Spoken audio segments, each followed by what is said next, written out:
Broadcasting to you live from the Orion spiral arm of the Milky Way galaxy, the solar system planet Earth, North America, the United States of America, no longer California, Los Angeles, to be pseudo-specific. My name is Brian Engelman. Today is Tuesday, September 23rd, 2025, and this right here is Strictly Football here on the New American Media division of the Unhappy Hour Sports Show. Thank you all for being here. Week 3 was a doozy. We're going to break it all down with Mike Bara, Jim Mitchell, Ez'Ryel Robinson, and myself. So let's get the show started. Hi, this is Aaron Metcalf, and you're watching Unhappy Hour.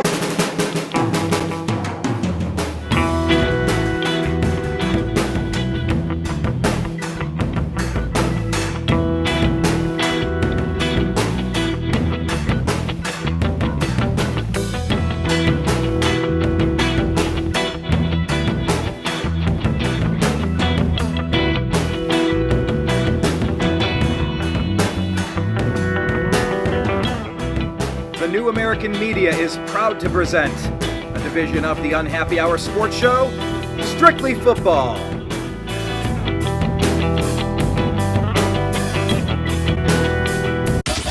It's the Unhappy Hour. Thank you all for being here. I love talking about football. Mike Bara, isn't it the best? It's the most wonderful time of the year. Yes, we get to talk about football. It's fall. It's cooling down here in Vegas. It was only 86 or 87 today. Ooh. My God, it's fall. Chilly. That's awesome. And what a great week. I mean, the three main teams here, they all won. The Seahawks, the Browns, and the Cowboys didn't win. Sorry about that, Izzy. But yeah, 2 out of 3 ain't bad, Brian. 2 out of 3 ain't bad indeed. It's nice. I don't know how many times we've had it where both my team and your team have won. I don't recall that. Not very often because your team sucks and they hardly ever win. So Facts. Jim Mitchell, thanks for joining us again. How are you today, sir? Doing good. Wasn't doing too good Sunday. Went 4 out of 5. So my ticket got killed by our favorite team, the Packers. So yeah. All you had to do was listen to me. I picked the Browns. I think it was the Browns that killed your ticket, not the Packers, man. Hey, I'm just saying. I was 13-3 last week with my picks. We'll get to that a little bit later. Ez'Ryel, Izzy, you went with Ez'Ryel and Jigba as well? Nah, just put me on there. I like that. We are all Nijigbas now. Yeah. Oh, Can you guys hear me better? I'm on my phone. I can hear you 1,000% better. This is perfect. All right. Yeah, Izzy, sorry about your Cowboys. That was a tough one. Yeah, it's unfortunate. It is. Well, let's go ahead. I'll kick it. Mike, let me start with you. Let's go ahead and talk about your side and your team. We'll kind of go through the 3 of our teams. Your Seahawks can go first. I'll go to my Browns and go to it's Jim's teams too. And of course, yeah. And of course, I mean, let's talk about last week. I mean, all those blocked field goals. What were there, 4 or 5 blocked field goals? A couple of them returned for touchdowns. And I had a ticket. I had lost because I bet on Houston.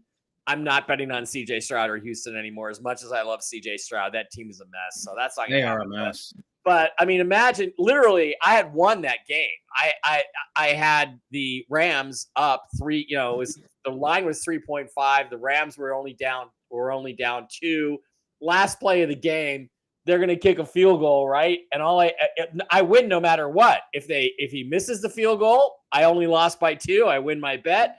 If he makes a field goal, I win easily. And it gets blocked and returned for a touchdown by a 900-pound lineman. God, that guy could run fast for a guy that big. Yeah. Jones or whoever it was.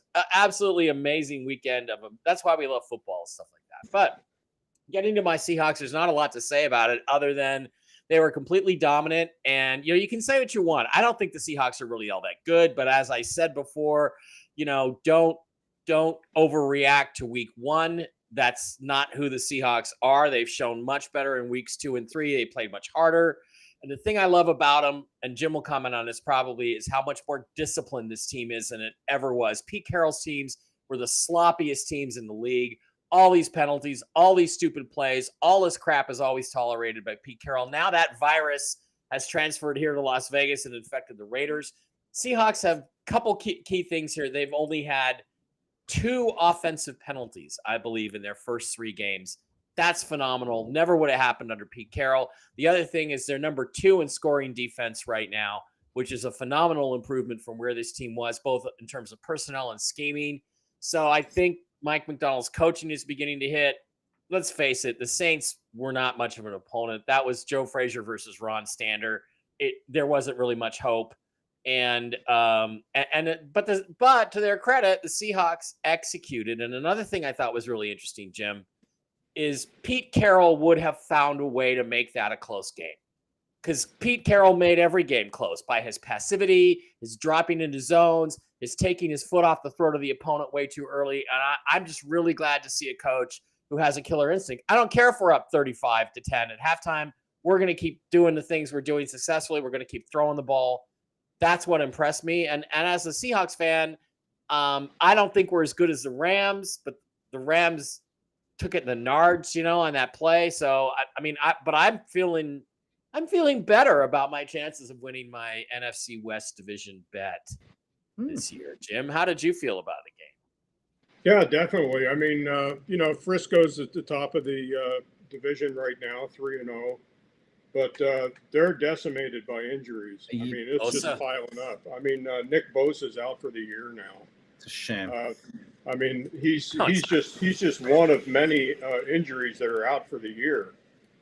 Mike Evans is out. For the Buccaneers. Najee Harris is out with an Achilles. For the Chargers. Yeah, James Conner is out for the Cardinals. How long is Conner out? I missed that one. I think he's out the whole season. What's that is? I thought he was out the whole season. Well, Izzy, do a double check while we look. But geez, a ton of injuries this week. Yeah, no offense to Conner, but that don't hurt our feelings. Yeah, he's out for the season. Oof. Tyrone Tracy's out for the Giants. And C.D. Lamb is out for the Cowboys a couple of weeks. Yeah, Cam Scattaboo time in New York. That's fun to watch, actually. Yeah, I'm sure Izzy will say something about this, but I saw a picture of C.D. Lamb's injury, and he ain't coming back for a while. Yeah, I'll watch it live. I'm shocked he's going to play again this season because it looked awful. Let me add to that, the Cleveland Browns, DeWand Jones, are massive. What is he, 6'5", 6'7", our right tackle. The opposing player dove at his knee and blew his knee out. That's happened to Nick Chubb. That's happened to DeWand Jones. I don't know why the NFL is not protecting the players against diving to explode knees, but I'm calling for the NFL Players Association to do something about that. Because there's freak accidents and then there's dirty plays. And unfortunately, that took one of our starting tackles. That looked almost intentional. I mean, that was terrible. Mm-hmm. And I get it because he's 6'6". He's a massive beast of a human, but play him like a man. Like that diving at the knees things, there's no business in football for that. But what any main takeaways from the Seahawks win? Obviously, it was against the Saints. Not super unexpected, but did anything blow you away? As a fantasy owner who drafted Kenneth Walker, boy, oh boy, was I happy. He helped me get a win this week. No, nothing surprising. I mean, it was a big number. I mean, as far as to bet the game, I mean, I wouldn't bet the number, but it was a play as far as a money line play on a parlay. Spencer Rattler is now 0-9 straight up as a starter. Just to go into next week or this coming week, and that stat popped up to teams that. Played the 49ers the previous week are 17-30 straight up the week after. So that's a 2-1 edge, in favor of the Seahawks. But that hook on the 7, I mean, was just terrible. It opened at 7 and closed at 7.5. So they were encouraging Saint money. I don't think that they got the Saint money on the other side, but that's what they were looking for. It's going to take a lot more than a half-point swing. They're going to have to give him 10 points to get anybody to bet on the Saints. I mean, and Rattler, I love Rattler too, Jim, but, he didn't play that bad, but he also wasn't able to elevate the team beyond. No, if Rattler played for the Seahawks, he'd more than likely be a better quarterback.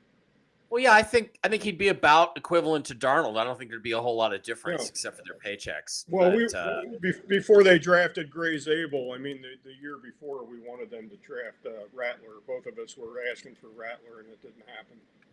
Well, you're talking about Gray Zabel and quarterbacks, and I'll tell you what, my Cleveland Browns have got to get offensive linemen like crazy. We need our quarterback, but our whole line, they are retiring, not signed to next year. It's going to be very interesting for us. But congratulations on your win. Unfortunately, Izzy, your team did not get the win. It was the coming out party for Mr. Finger Paint. Caleb Williams gets a fairly impressive win over a non-impressive Dallas defense, rather. Tell us about the game. Yeah, I watched it live. It's just people thought that Matt Eberflus was a bad head coach with the Bears. I mean, that's arguable. Like, he was pretty bad. They say he's a better defensive mind, so he'd probably be better at defensive coordinator, and that does not seem to be the case throughout the first 3 weeks. I mean, week 1 against the Eagles, I kind of blame that a little bit more on the pass rush, but then week 2, it's horrible defensive back play, horrible coaching. Same thing happens with week 3. I mean, we played good throughout the first half. It was tied up in the first half, coming into halftime, and then after that, no idea what happens. Offense is trying without CeeDee Lamb. He gets hurt. I don't know what they did with him. They put him in the backfield. They ran the ball with him like a running back, and a linebacker came down. His body weight got put on his ankle, so he's going to be out for a while. He tried coming back in the game, but he couldn't do it. And then, Dak Prescott, he has 2 picks. One of them was like a late game. It was 4th down in the back of the end zone. I mean, it's whatever. The other one was a surprising drop by George Pickens. He was wide open off a slant route. He dropped it, ball went in the air. Same dude who picked it, Tremaine Edmonds, caught it. So it's just a bad game overall. I'm not going to make any excuses, but I highly do believe that we should possibly start looking for a new defensive coordinator because, man, oh man, I don't know what schemes he's running, what he's telling the DBs, but they seem to have zero communication on who's running past him, who's running where, and where they're guarding their zone. So, well, I'll tell you what it seemed like he was saying. It sounded like the defensive coordinator said, all right, let's make sure Cole Kmet, DJ Moore, Rome Odunze, and Luther Burden III have a touchdown pass. Yeah. 4 touchdown passes for Caleb Williams. No stupid mistakes. I mean, this was a game that you were hoping out of your number 1 overall quarterback. Let me tell you, too, Dan Quinn is one of the great defensive coordinators. Oh, man, tell me about it. And the Seahawks, Legion of Boom, was never the same after he left. It was good, but it wasn't like it was when he was there. He's so smart. It remains to be seen if he's going to be a great head coach still. He's been to 1 Super Bowl, but as a defensive coordinator, he's brilliant. He's beyond brilliant. He just gets the most out of every player that he has. Yeah, tell me about it. It was beautiful when Dan Quinn was there. We were blowing teams out. They were barely scoring. I was hoping that we re-signed him or possibly moved on from Mike McCarthy, signed him as a head coach, and he went away. Yeah. And our defense has seemed to struggle ever since after that. So I have no idea what the problem is. It's most likely Eberflus. Jim, you had a thought? Yeah, the Bears were 12-33 straight up coming into this game, and like I mentioned before, I mean, didn't believe it, but the Bears opened up as a 1.5 point favorite, and that number. I didn't believe it either. Cowboys. Well, I picked the Cowboys. -1.5, and by that time they were encouraging Bear money coming in, making the Bears as a dog, and they outright won the game. As far as defensive coordinators go, they need to bring Dave Wannstedt out of retirement. Wannstedt. They need to bring anybody. And either that or North Turner. I mean, one or the other. I mean, he's an offensive coordinator, though. Newsflash, by the way, Caleb Williams is good. Caleb Williams is really good. And newsflash, he does not. He was good. He was good. He was good this week. I was going to say I expected both offenses to score a lot of points, but I didn't expect it to happen like this. I mean, the Cowboys barely scored on offense. I mean, we lose CeeDee Lamb, so I'm not that surprised. Yeah, I drafted Luther Burden III high, I think, in my second round of my Dynasty League, and it's nice to see him on the board putting some points up. Yeah, they have talented offensive playmakers there in Chicago, and they have a defense that can play pretty well. We've seen it over the past few years in spurts. But yeah, Cowboys dropped to 1-2 on the season. Let's Yeah, move over to the so- Browns. Go ahead. Sorry. Yeah, so the Bears are coming to Vegas this week, Mike. So we shall see. Ooh, well, unfortunately, I'm going to be in Nashville. Who are the Titans playing? Yeah, I'm going to be in Nashville, so I'm like, that would be a game. If I could get a cheap ticket, I'd probably just go down and just watch the game. But No, Titans are going to be in Houston. okay, well, no football for you. No football for you.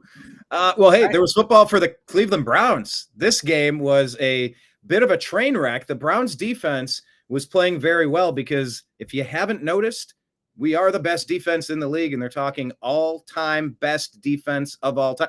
3 games in, obviously, whatever, but we're setting the tone. And if you're watching the game, I don't know what they're doing on the line, but I've never seen a line operating this way. They're sort of reinventing what it means to play defense. And it's fantastic to watch because I'm such a fan of the defensive end position. It's incredible. The Browns were shut out this whole game, still hanging around, 10-0. And then we scored 13 points in the last roughly 3.5 minutes of this game. I don't know who had this on their radar, but I'll tell you what, I just want to give some kudos to our general manager.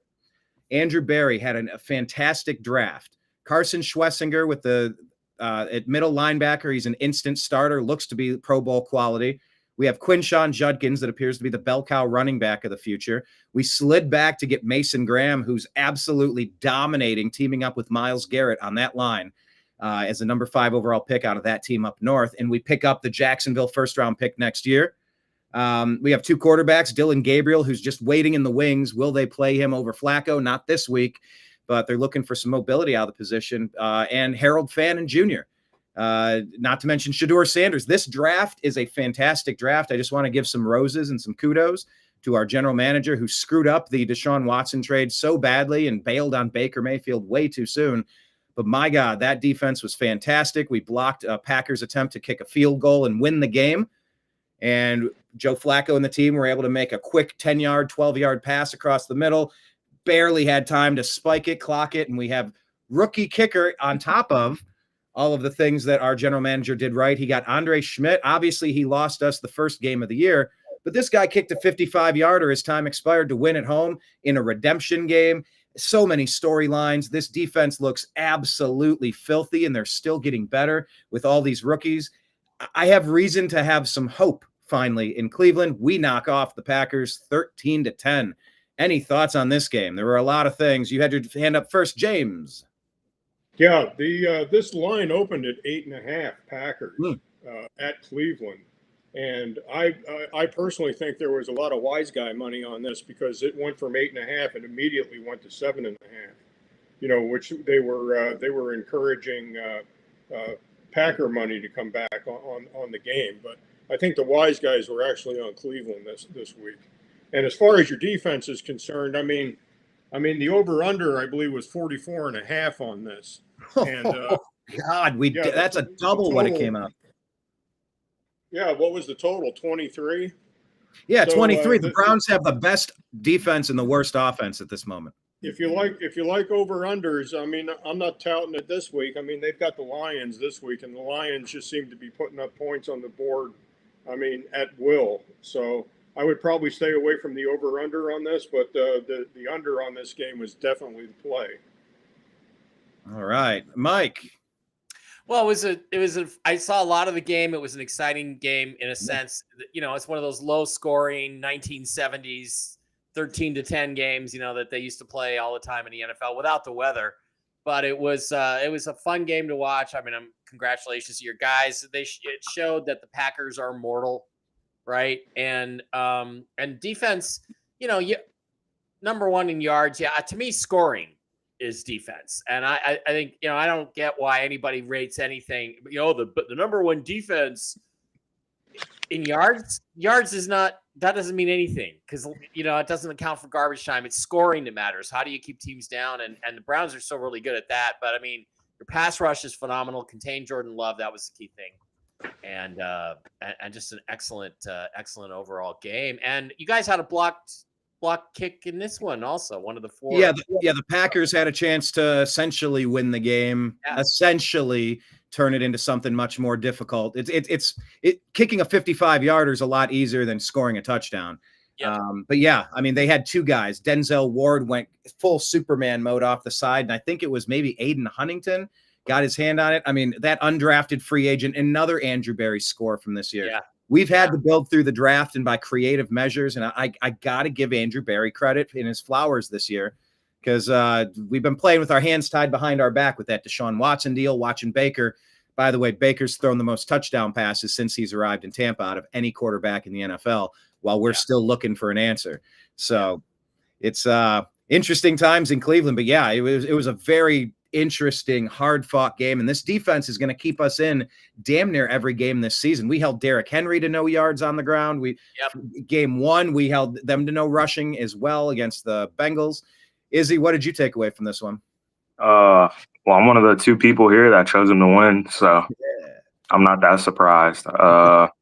It was a great game, a great defensive game. Like I could have said in the beginning of the season, the Browns would be top 5 in defense. Their defense compared to the Green Bay Packers offense, like I said, the Packers don't have a definitive wide receiver one. When you go against a pass rush and a defensive back specialist core like that, it's kind of hard to get around. And you do have a star running back in Josh Jacobs, but with that D line, it's not a whole lot happening there. So it was really relying on the offense to get up points. And they did get a block punt, field goal, and all this other stuff. But just good team win. The offense needs to step it up, though. Maybe see a quarterback change. I don't know what needs to happen, but you need more points on the board for the amount of stops that you're getting with that defense. Yeah, and people are wondering if Joe Flacco's being handcuffed, that he's so in his head being told, don't throw an interception, that he's not even looking past his checkdowns for the most part. And when you're new to a quarterback, that's almost the end of him. But, luckily he had the veteran presence to get through that. If we don't get those 12 yards or however many yards that was on the final play before the kick would have never had a chance. He's not kicking a 65-yarder to win. Although it was long enough, he might have made it from 65. But great win. Jim, did you have your hand up? Do you have one more point on this one? No, I'm good, Brian. Okay, got it. Well, that's what I wanted to say about the Cleveland Browns. I want to congratulate your Seahawks, who were talking about overall defense. In 2025 so far through week 3, your Seattle Seahawks are ranked number 5 in the league, only giving up 18.7 points in the NFL through 3 games. That's pretty good. But number 1, Cleveland Browns, only 12.3 points. That's 6.4 points less. I mean, we're 4.5 points ahead of the Broncos. Defense like that. You play defense like that, you're going to stay in games. Seahawks have an easy schedule. I'm optimistic that we're going to have a pretty good record going into the tougher part of our schedule. So, who has the worst defense in the league? Can I ask that? Is that you? Well, I will ask Grok while we go to the next game. I'll throw it to one of you guys. Yeah. So I kind of had it planned out that you guys would handle the NFC West, but all the teams are playing different teams. Do you have a game that you guys want to go to? Do you want me to pull one up and you'll just raise your hand? You guys tell me who wants to lead. We can talk. I think we should talk a little bit about Eagles Rams, because between that and the Ravens game, it was like those were the 2 games of the day. Perfect. Rams, I was really impressed with myself. I said, look, Rams are going to beat them. I thought they were for a quarter, 3.5 quarters, give or take. They played like it, but they just, they had them down. They played good defense. They scored points. They exposed some of the Eagles' weaknesses, but the Eagles just don't quit, and they just keep coming at you and coming at you and coming at you. And then Jordan Davis makes the phenomenal play. I mean, that game was lost. That Eagles game was lost. And then Jordan Davis breaks through the line, blocks the kick, and then returns it, outrunning the everybody on both teams to score the touchdown. And that's just unbelievable. So, you're not going to see a more amazing comeback than that this year, probably. So, kudos to the Eagles. That's why they're champions. And it's when you're in that groove, you make the plays you got to make to win the games because you know how to do it. Right. And you asked this a second ago, Izzy, the top 5 worst teams as far as allowing the most points this year. You're not even in the top 5. Jets, Bears, and Titans are both roughly 31 and 31.3 points. Ravens are giving up the second most points allowed per game at 32 points. Dolphins are the worst, 32.3. But yeah, that vaunted Ravens defense they've given up quite a few points, and definitely yesterday had something to do with it. Anyone else have thoughts on Eagles-Rams? Yeah, the NFC East. Yeah, I don't watch a lot of it. I knew they were up most of the game. The Rams were, and I heard that there were like a lot of blocked field goals and stuff going around the league because I woke up late that day. So, I mean, the Eagles, they put up a lot of points. That blocked field goal or whatever gives them the win. But I expected the Rams to win. It seemed like they had the game sort of, and they just fumbled the bag. It seems like some special teams coordinators need to either lock in or lose some jobs this week. But yeah, it's a great game. AJ Brown stepped up, and the Eagles, they played a great game. Besides the run game, Saquon only had 40 yards off 18 carries. Yeah, gave up 12 points in the fourth quarter to get the Eagles win there. And Jalen Hurts 3 touchdowns on the day. Passes going to A.J. Brown and Devontae Smith. Jim. Yeah, this was my favorite money line pick of the week, actually. Jalen Hurts now 18-0 as a home favorite. 18-0 as a home favorite. I watched the first half of this game, and I said, boy, this is not going. This is not going, as far as the statistics are concerned. But, they pulled it out. I mean, they had, what did they have, 21 unanswered points last half? Yeah. Mm-hmm. I mean, Third and fourth quarter was all Eagles. Yeah, and I know it's not a division game, but it is a conference game, the NFC game. The Eagles are now 5-1 straight up against the Rams. And they only play each other, every couple years, but 5-1 straight up. So I was happy with the win on this. So although the Packers killed my the parlay itself, your Browns. Hey, I'll take it. I got to say, no shame for me.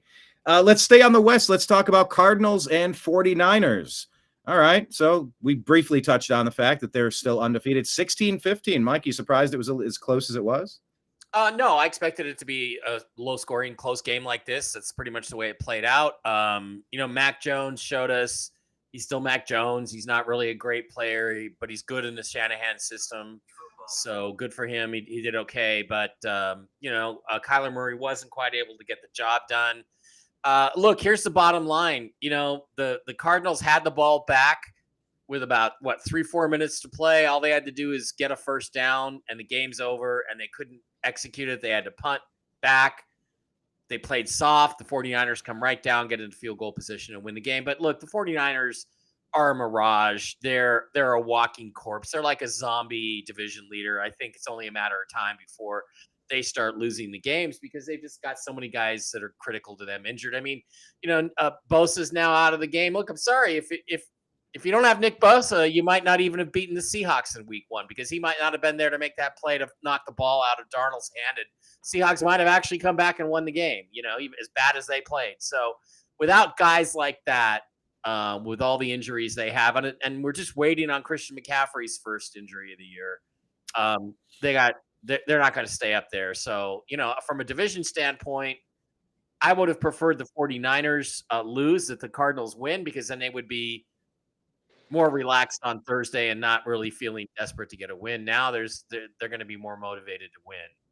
But that's another thing too. I didn't mention the Seahawks game is that game was over so early. Seahawks were able to rest starters, save them some reps on Sunday. So I think they'll be the fresher team against the Cardinals on Thursday. That's a good point. Yeah, the 49ers also, let's not forget, they traded Deebo Samuel, a longtime staple at wide receiver, filling a void over there. Yeah, Christian McCaffrey, it's just a matter of time. Missing their quarterback, Brock Purdy. Don't forget their tight end, George Kittle. He's out for I don't know how long. I think he's on IR at least 4 weeks. They are the walking wounded for sure. Well, they might win this weekend because they're only playing the Jaguars, but they're going through the super easy part of their schedule has helped. But I think with all the injuries piling up, you're going to start seeing the wheels come off here a little bit in the next 2, 3, 4 weeks. Right. Okay. Any other thoughts on this game, gentlemen? Yeah. Jim.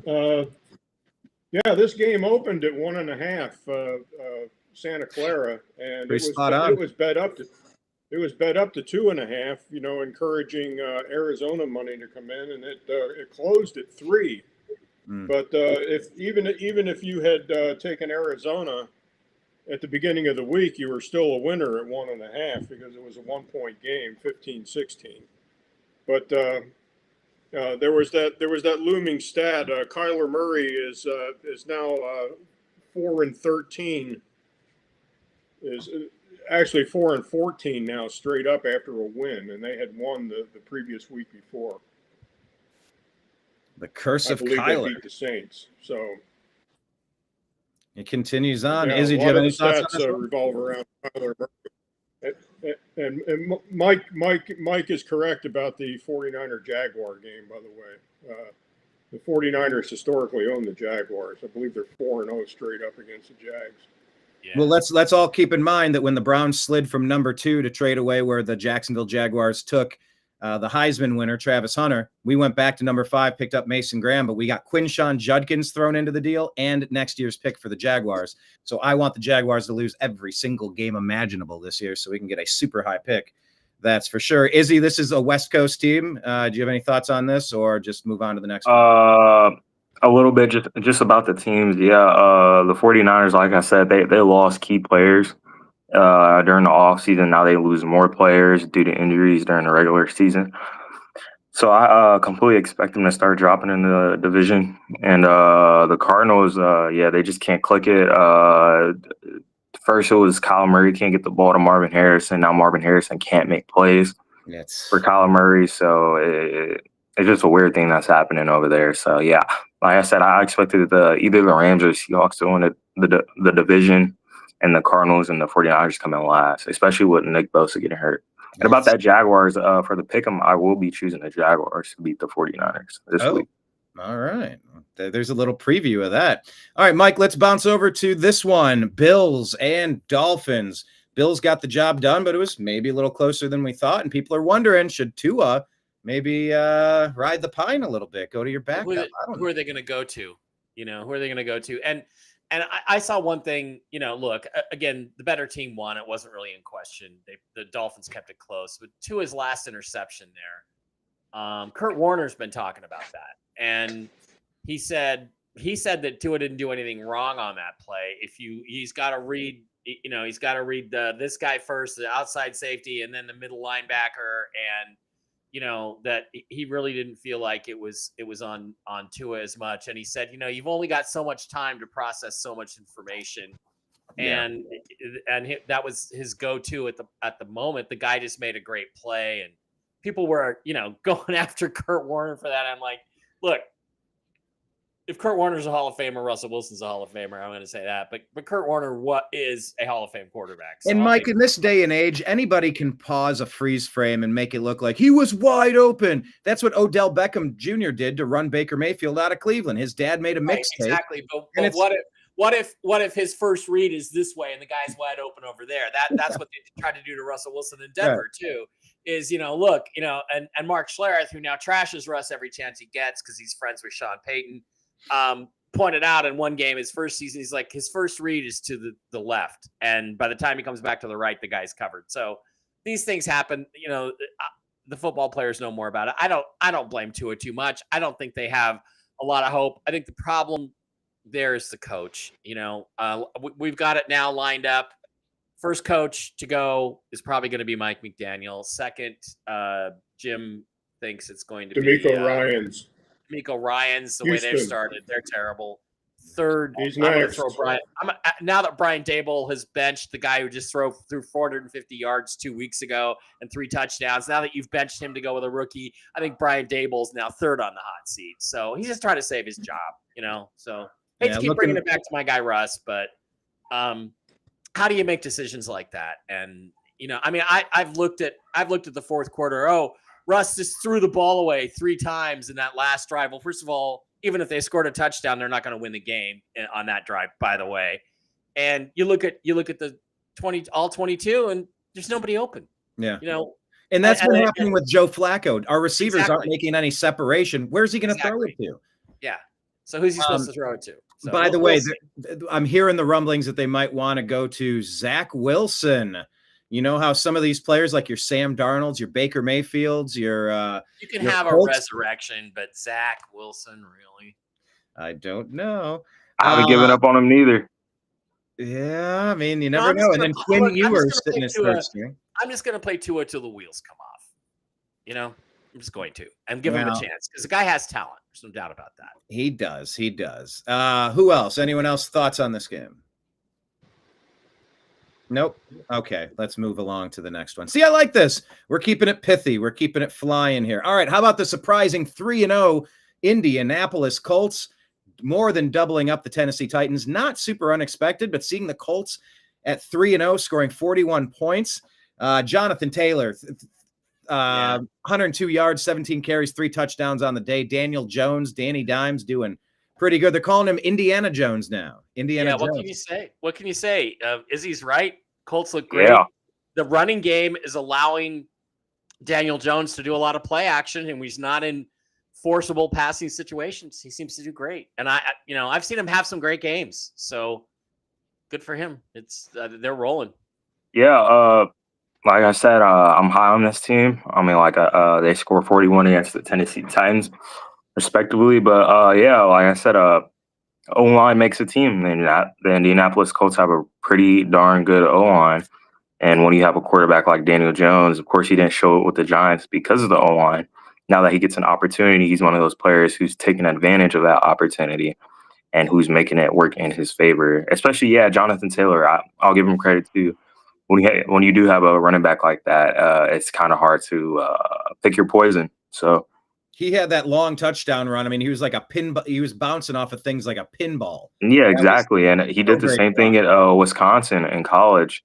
And also the playmakers on offense, they have a lot of guys, just deep threat guys that could go down and grab a 20-yard catch. Like the longest reception, 20, 19, 17, 29. How many of those were in air yards? I say about a third of those. So it's just a really good team offense. And credit to the defense too.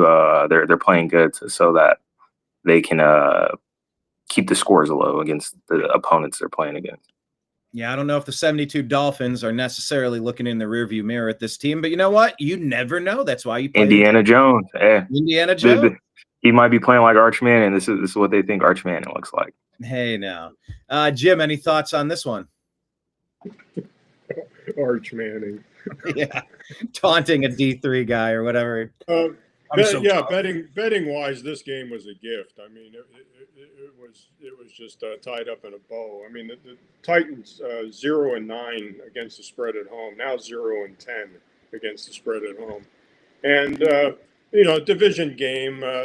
Indianapolis owns the Titans. They're now 5-0 straight up versus the Titans. So.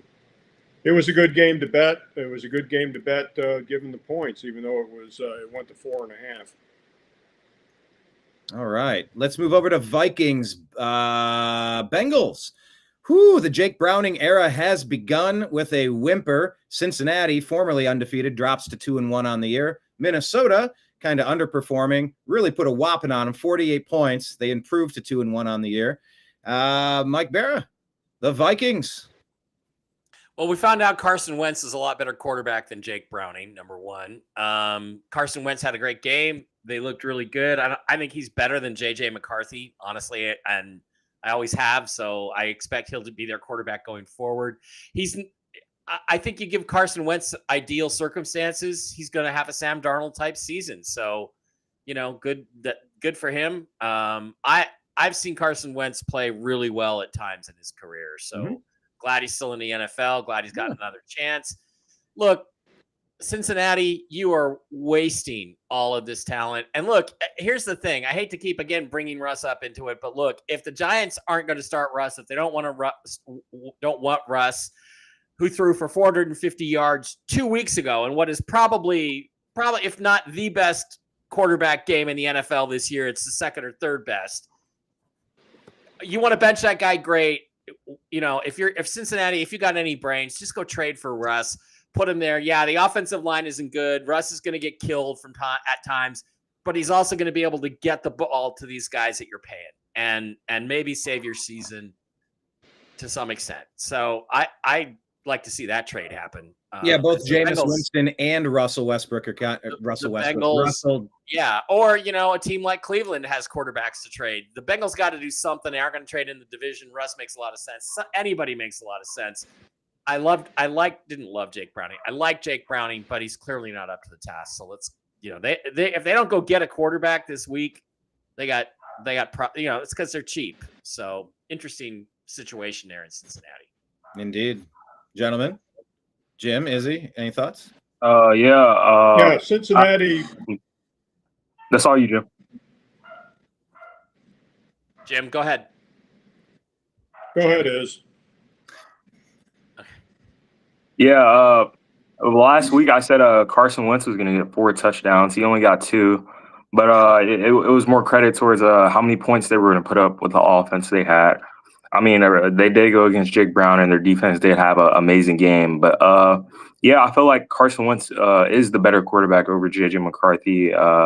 It's kind of in everybody's faces. You don't have an offense like that and don't put up at least 21 a game. So, respect to Carson. But, yeah, I do agree with you, Mike. The Bengals do need a new quarterback if they want to try to salvage anything for the season. But, yeah, they're wasting talent. In my opinion, I say trade a couple guys, get some draft capital, and start building the team up not from the ground up, but start building the team so they have a competent all-around team. So, yeah, both of these teams, weird. I have Justin Jefferson and Jamar Chase in my dynasty league, and they are both underperforming severely for me this season. No touchdown for either of them in this game. But Jordan Mason had 116 yards on the ground and only 16 carries, 2 touchdowns on the day. Yeah. I mean, really look, good running back. Jackson Smith-Njigba and Amon-Ra St. Brown look a lot better than Justin Jefferson so far this year. So, well, you were the one that said Justin disappears. He wasn't there in this game either. Well, I say he disappears late in the fourth quarter, Right. but usually he's money the first 3.5 quarters. Usually, Whew, things are changing in Minnesota, Jim. Yeah, as far as Carson Wentz is concerned, I mean, one game does not make a season, and coaches historically say, you don't lose your job due to injury. Well, this may be the case. I mean, if he goes into Pittsburgh, and puts up a good game, they may go ahead and go to Carson Wentz. I mean, it's not inconceivable. But Right. as far as the Bengals this last week, 18-2 against the spread as a dog of 3 points or more. Obviously, this statistic would not go ahead and be valid, without Joe Burrow as being quarterback, because you got a totally different person under center. Yeah. Here.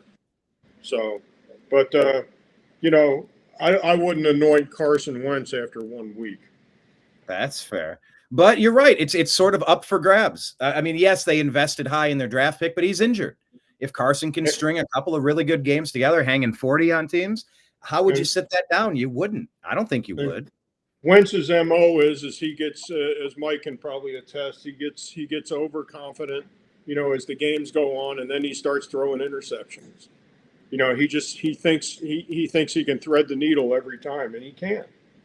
Well, the players in their year 2, 3, 4, 5, I know Carson's been around a little while longer, but I don't know. Maybe some players are able to mature with age. I know Baker Mayfield had a tendency to throw a lot of interceptions, and he hasn't been doing it.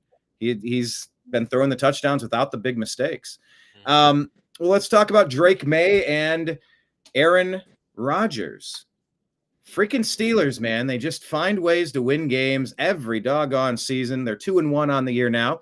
Patriots dropped to 1-2. And Mike, what do you make of this one? Not much. I saw a little bit of it. Patriots are not there yet, and Steelers did what they had to do to pull the win out. Nice to see DK Metcalf actually catch a touchdown. That's true. I will say the Patriots had several fumbles. Antonio Gibson had 1 fumble that was lost. Ramondre Stevenson had 2 fumbles that were both lost. And people are begging, what is it going to take for you to put your ball into the home run hitter of Travion Henderson from The Ohio State University, your very high draft pick in the draft? Give it to him. He doesn't put the ball on the ground. He needs a home run hitter. Give Travion Henderson a chance. They're screaming it from the rafters over there with the Patriots. But yes, Kenneth Gainwell with a rushing touchdown on the year. for the Steelers. Anyone else? Another thought on this game? Steelers, Patriots. Nope. Moving on. Cool. This is great. We are flying. See, we had a great production meeting about today's show, and it's working well. Oh, I love this game. Tampa Bay edges out the New York Jets. I mean, the Jets came roaring back with 21 points in the fourth quarter, but you gave the ball to Baker Mayfield with a chance to come from behind. So now every game this season, Baker Mayfield has led a come-from-behind, last-minute game-winning drive. This dude is clearly in the MVP consideration this season. Mike Bara. Well, Baker did it again. Tough game, close game. Jets, Jets are playing hard. You got to give their coach that. They're playing hard. They're just not very good. Tyrod Taylor did okay. But, they just don't have a lot of talent, the Jets. And so, they didn't quite pull it off. And there we are. So good for the Buccaneers. I think they're a good team. I don't know if they're undefeated good, but they're good. And they got a winner who doesn't like to lose leading their team. And that matters. Yeah, I think Chris Godwin is making his way back. He moved from out to questionable, I think I saw on the list. And now Mike Evans has another hamstring injury. I think 7 years in a row he's had hamstring injuries. So it's super important that they did what they did to draft Emeka Egbuka that had one-handed circus catches. And the one that they didn't call, he actually had that one too. It's just so fun to watch those two connecting. Any thoughts on this game? Izzy, Jim? Yeah, this game was a lot closer than forecasted. The number on this game was 6.5 Buccaneers. If you'd like the money line on this game, I mean the Jets are now 1-9 straight up against winning teams. Buccaneers 12-4 straight up as a home favorite. So, actually the number bet on this would have been Jets. 6.5. I thought this number was a little big when it opened, but if you took the number in the Jets, you were a winner. You cashed a ticket. If you had the Buccaneers on the money line, statistically, as it said, if you picked the Buccaneers to win the game straight out, which they should have, 1-9 straight up against winning teams, that was the play. Gotcha. Izzy, thoughts? You good? The Buccaneers, they're a great team. As long as they got Baker Mayfield, they're gonna keep winning games. But a note, they gave 21 points in the fourth quarter to the Jets, and the Jets only scored 6 points throughout 30. So that's kind of a big concern with the fourth quarter defense. Besides that, it's a great win. So. Absolutely. And that's so reminiscent of what the Browns did. No points all game until 3.5 minutes left. And they roared back to a touchdown, a field goal, and then a game-winning field goal, all in 3.5 minutes. So it's just any given Sunday, and you're never out of it until you're out of it. So, keep fighting, I suppose. All right, Washington versus Las Vegas. They doubled them up, essentially. The Commanders improved to 2-1 on the year. Vegas drops to 1-2. Geno Smith had 3 touchdowns. No stupid mistakes, but it was not enough for Marcus Mariota. Yeah, that's a name I thought was done in the league, but Marcus Mariota. Marcus Mariota. Yeah. Talk about Daniels didn't play. Yeah, he's out. Mike, first, thoughts on this one? Raiders suck. I had that game up on my corner TV because it was a local game in the morning. Geno did okay, 289 yards, 3 touchdowns, no interceptions, but they were not really in the game. They had a moment there where they led, but Commanders, Redskins just did what they wanted mostly. I can only imagine how bad this would have been if Jaden Daniels had been the quarterback. So, typical Pete Carroll team, just not that good, not that disciplined, not that smart. And it's too bad. And, Ashton Genty, why'd you guys take him if you're not going to give him more touches? I mean, he had 17 carries, a couple catches? Did he have a catch even? It just seems like use him, the guy. That's the Travion Henderson thing that we're screaming about the Patriots. And guess what? Quinshon Judkins with the Browns, he missed game 1 because they held him out while they were sorting out an accusation that didn't turn into anything. He leads. Quinshawn leads all rookies in rushing. He's the number 1 leading rusher, and he missed the whole first game ahead of Janty. So it's like you didn't have that on your bingo board at the start. Yeah, Janty got 17 touches, 63 yards, no touchdowns. You got to get this guy 25 touches, whether it's in the run game or the pass game. Just get him some touches and let him play. That's why you drafted him. What, 7 overall? Yeah. You know? What are you doing? I completely agree. I had him getting 100 yards this week. Unfortunately, he didn't. But, yeah, I completely agree. It's just a game situation where they give him the ball. They don't give him the ball in the right moments. They let Geno do what Geno is going to do, depending on how he feels about it, start moving around in the pocket like a chicken with his head cut off. But that O-line, it's not that good neither.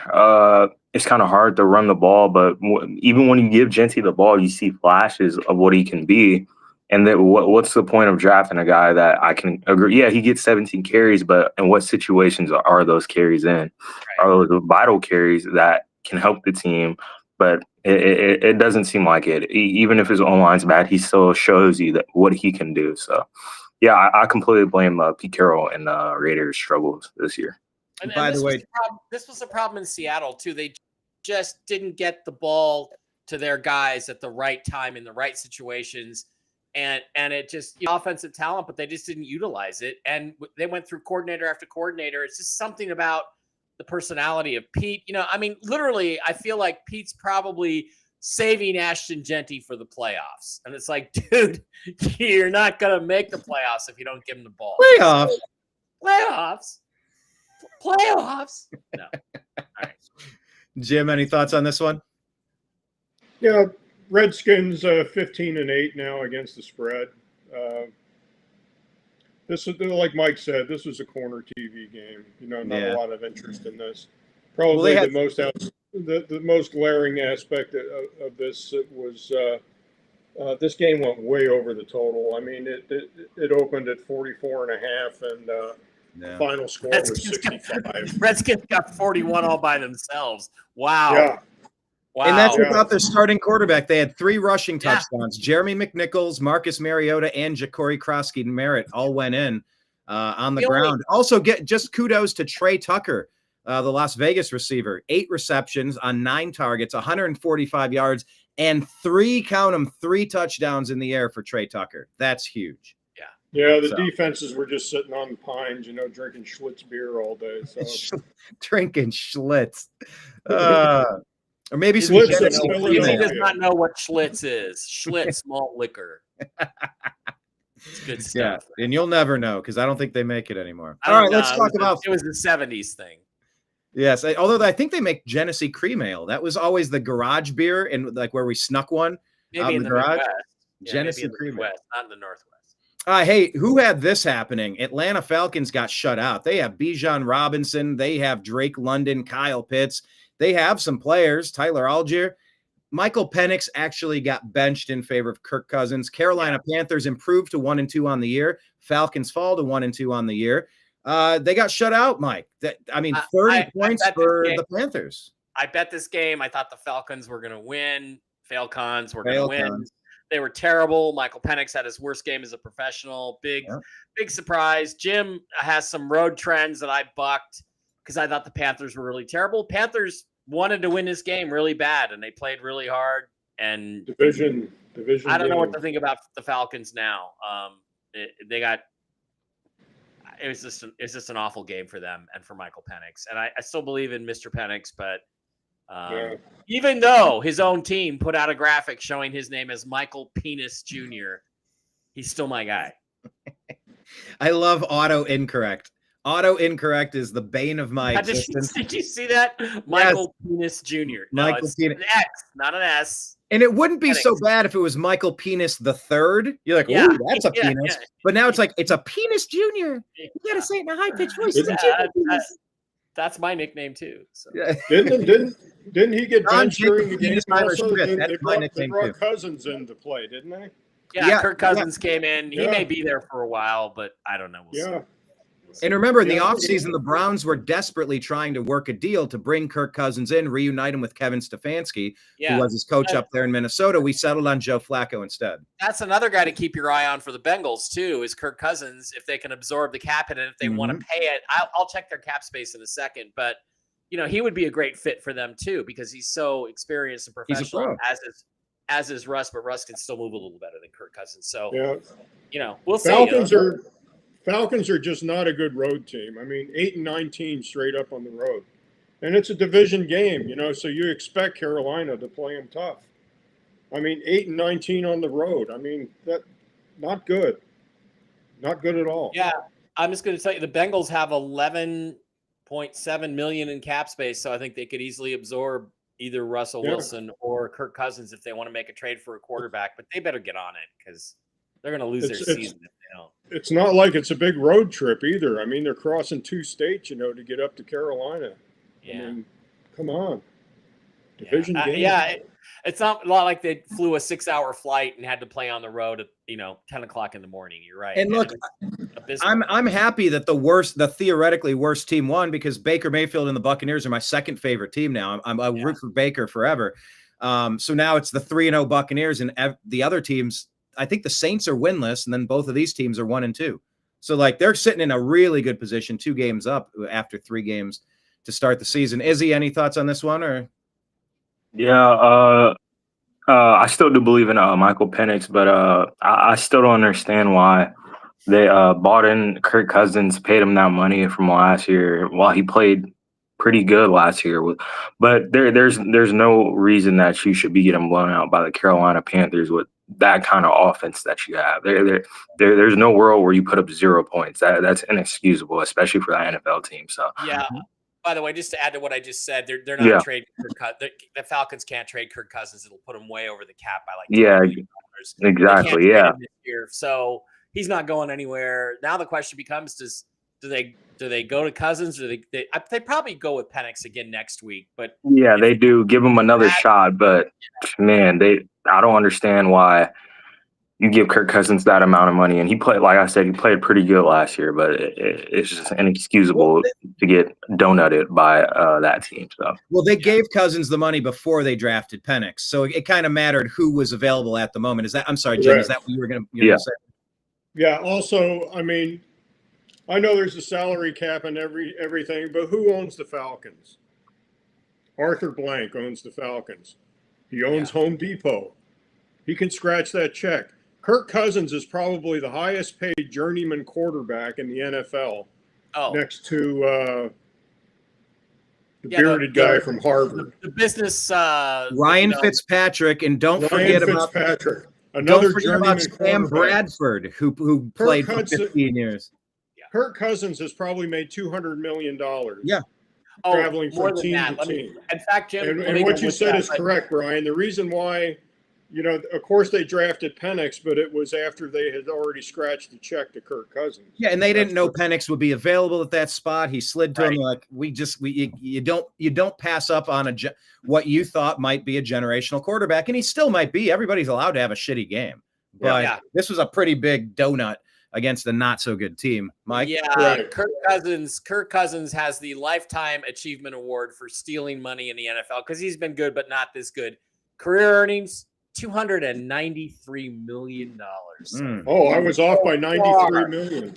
He'll go over $300 million this next year because his money's guaranteed. So if they cut him next year, he still gets paid. So, oh my God. Him and his agent are a hell of a salesman. Yep. Gotta love it. All right, let's talk about this one. Jaguars get the win over the Texans. Texans, man, the wheels have come off, Mike. They drop another one on the season. I wish this was regardless, Texans are winless, 0-3 on the season. Jacksonville improves to 2-1 on the year. 2 rushing touchdowns for Jacksonville, Etienne and Tootin, both on the ground over there. And CJ Stroud threw 2 more interceptions in a touchdown pass to Nico Collins. Any thoughts on this one? Well, just quickly, I'm not giving up on CJ Stroud. He's still one of my favorite quarterbacks in the league. I still think he's going to win more than one Super Bowl. This is clearly, to me, at this point, a coaching and scheme issue. And he's forcing things. He's forcing things because they just can't generate any offense. Yes. I don't see any solution there except when they change the coaching staff. So, CJ, if they believe, hey, look, you know what? If Houston wants to trade CJ Stroud for a couple of first-round picks to my Seahawks, I'd say, here, you can have Sam Darnold and 2 first-round picks. I'm doing that, but I don't think they're going to do that. So, Yeah, and my Browns own the Jaguars pick, so I want them to lose every single game imaginable. This one hurts. I felt like the Texans are clearly the better team, but they're clearly not. They are not right. They haven't been right for basically 2 years. Is it? A year and a half at least. I mean, since about week 6 last year, and Stroud and Ryans, they were so good in his rookie year, and then I guess they lost some coordinators, they lost some receivers. I don't even know what to put my finger on there because I don't watch the team closely enough. But the problem is not CJ Stroud. Just as I would say the problem in New York is not Russell Wilson, I'm going to tell you the problem in Houston. It's not Stroud. And by the way, the Texans were good when the Browns were good 2 years ago, and we made the playoffs. That's when the Texans knocked us out of the playoffs. They were good. They were scheming. They were good. They were on the come up. And just the past 2 years, I think the wide receiver injuries to Tank Dell and others really hurt. Nico Collins being there is helping, but they're just missing pieces, Izzy. They're not quite the team they used to be. Yeah. My input is I have a good Texans friend. He lives out in Houston. The scheme, they lose coordinators. The scheme turns pretty weird. They're too centralized around Nico Collins. They're putting him to be someone like Justin Jefferson. I'm not saying he's bad at all. He's 100% top 15, but you don't put that much, not even pressure. You don't scheme around someone that much to where it's so one-dimensional, where you're trying to get him the ball almost every play. You just don't do that. CJ Stroud's not bad on any account. I believe he's a really, really good quarterback. And I'll preach it till the day I die, probably. The O-line for the Texans, they lose 2 guys this offseason. Another guy gets hurt this season. You can't, as a quarterback, it's so hard to process everything when you're getting rushed by 6'6", 250-pound man immediately. Yeah. So, it's mainly, a scheme coordinator. Stop trying to force feed Nico Collins the ball. They draft 2 receivers in this draft with the 3rd and 5th round, both from Iowa State, and they don't even use them. They don't even put them in the game. So Jaden Higgins and Jalen Noel, and I don't understand what they're doing over there. So they could be a lot better. I chose the Jaguars to win. So Jaden Higgins had 1 reception for 5 yards, and Jalen Noel had 1 reception for 4 yards. Yeah, maybe they're just not ready. Maybe they're just not ready. But you gotta play the young talent and get the ball. The part about Noel, they don't even put him in the game. They only put him in the game once. Like every one play, he's a punt and kick returner. So scheme and O-line. I just put it that way. No blame on Stroud at all. And also Nick Chubb, you're going to give him 9 carries. He's healed from his injury. This guy gets stronger as the game goes. He squats about 900 pounds. Maybe it's 700. I don't know, but it's superhuman. You pound away at a defense. You give him, he will bust some through. 9 carries for an entire game. And in a very low scoring game, how are they not running the ball on top of it? Jim, thoughts on this? Yeah, this game opened. Jaguars as a 1.5 point favorite. This was my game of the week as far as I was concerned. And after doing research, I ended up taking this off my parlay. I mean, I didn't even include this on my parlay by the time I put my teams together. Texans going into this game 5-0 straight up against the Jaguars in Jacksonville. 5-0. 8-2 straight up versus the Jaguars. Historically, the last 10 games. I mean, this game was screaming, bet the dog. But, Mike and I were walking through the Suncoast the other day, and we walked into the Racing Sportsbook. D'Amico Ryans is up on the board futures bet. You get 13.5 to 1, as being the second one fired this year. So, again, this was another deer in the headlights game. They kept and now we can add Brian Daboll. Let's add Brian His Daboll. eyes look like saucers. He looked like Mike Singletary coming over the line. I mean, it was ridiculous. Out of here. Out of here, he says. Well, Yeah. hey, Did not bet the game. Laid off it. Called Mike. Said, "Don't put the Texans on your ticket." I did, and I'm stupid for doing that. well, we're having fun. Brian, I get this call. I get this call at 1100 hours on Sunday. Damn Falcons! My ticket's dead. Fucking Falcons. Who do you think made that call? Failcon. Yeah. Well, okay, Jim. I should have listened to Jim because Jim's got a brain the size of a planet. I should have. Well, look, Justin Herbert is impressing people. This is another come from behind one. This is a Justin Herbert in the MVP consideration. Only 3 games in. Myles Garrett, Justin Herbert, Baker Mayfield, a few others. Keenan Allen going back to the Chargers is a really cool story. Catches a touchdown to tie it, and then kick a late field goal to beat the Broncos. Mike, I don't know if I was surprised by this one so much, but the Chargers are 3-0 right now, and Justin Herbert is, 300 yards, a touchdown, 1 interception on the day, but he made it count. Obviously, they lose Najee Harris for the season, but Omarion Hampton's sitting there. I mean, they're looking good. They're a team to be reckoned with this year. Well, I hope they look good next week because I really want them to completely destroy the Giants, humiliate Jackson Dart, and make me look smart, and support my guy Russ. But they're a good team. They're well coached. Jim Harbaugh knows what he's doing. He gets a lot out of his players. His act may wear thin after 3 or 4 years, but most players rotate off rosters after 3 or 4 years anymore. And I thought I didn't watch a lot of the game, but you gotta give Justin Herbert credit for finally starting to live up to his bona fides. And Bo Nix, sophomore slump a little bit, not looking like quite the world beater he was last year. I was rooting for him, and I'm still rooting for him kind of, but Denver's just going to struggle, and Sean Payton is one of the worst human beings on the planet, so I can't say I'm not happy about it. J.K. Dobbins with a rushing touchdown for Denver, and Omarion Hampton with a rushing touchdown for the Chargers. Izzy?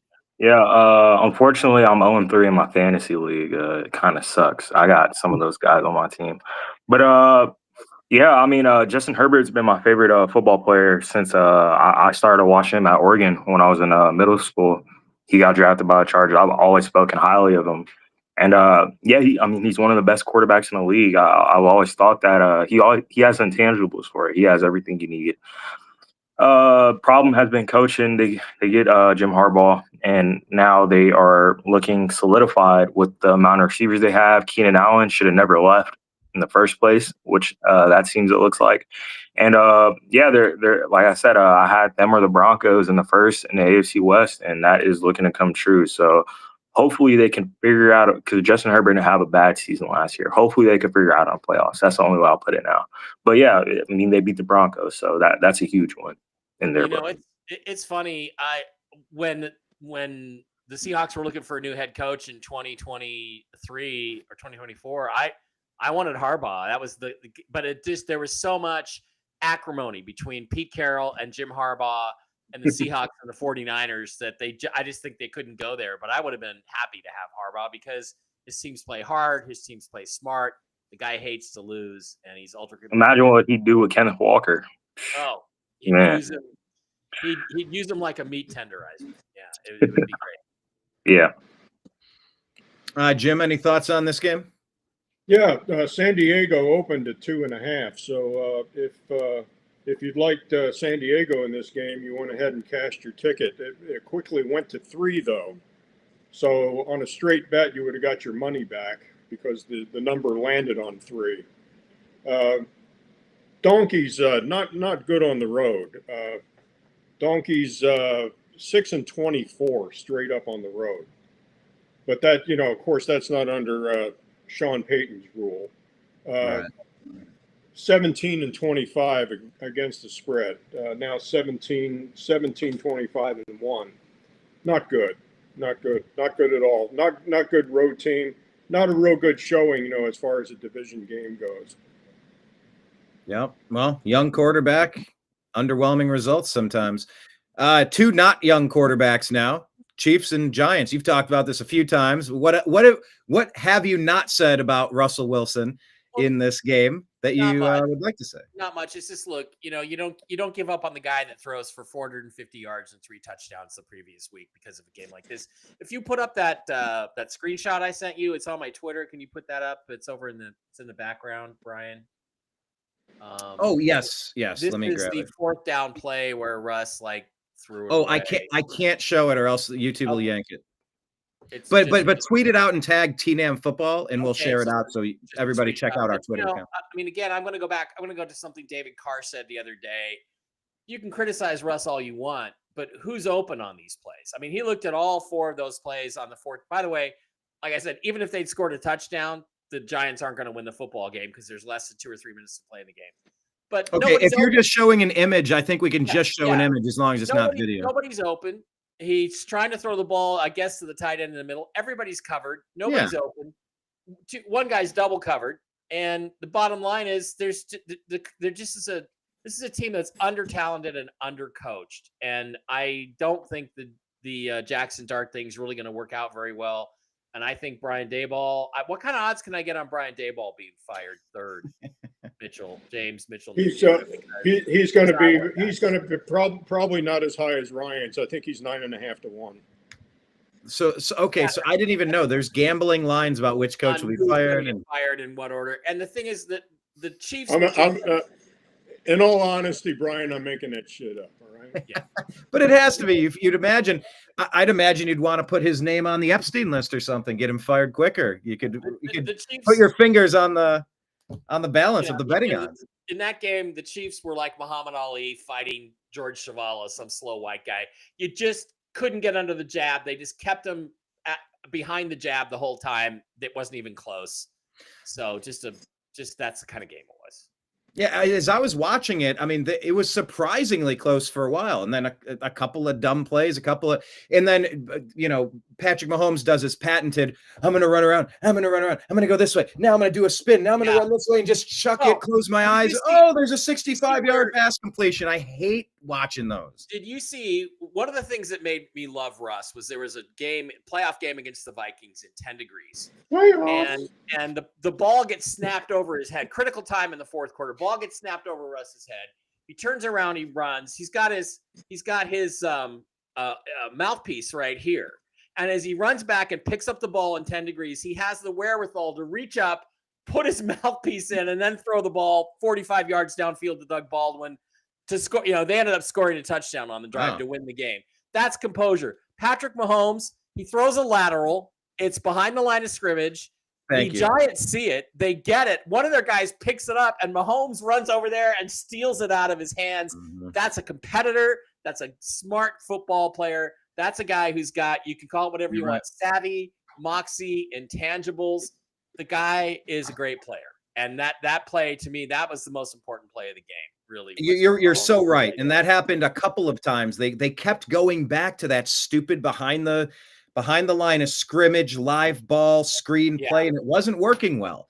And it went so off the rails. Yeah, he was the one that ran over and got the ball back. That was a big shift in that game. I think it was a game-saving play. Really, I agree. And you just got to give credit to Mahomes for having the football awareness. That's just. I will give him credit on that. I will say that. Izzy, Jim, thoughts on this?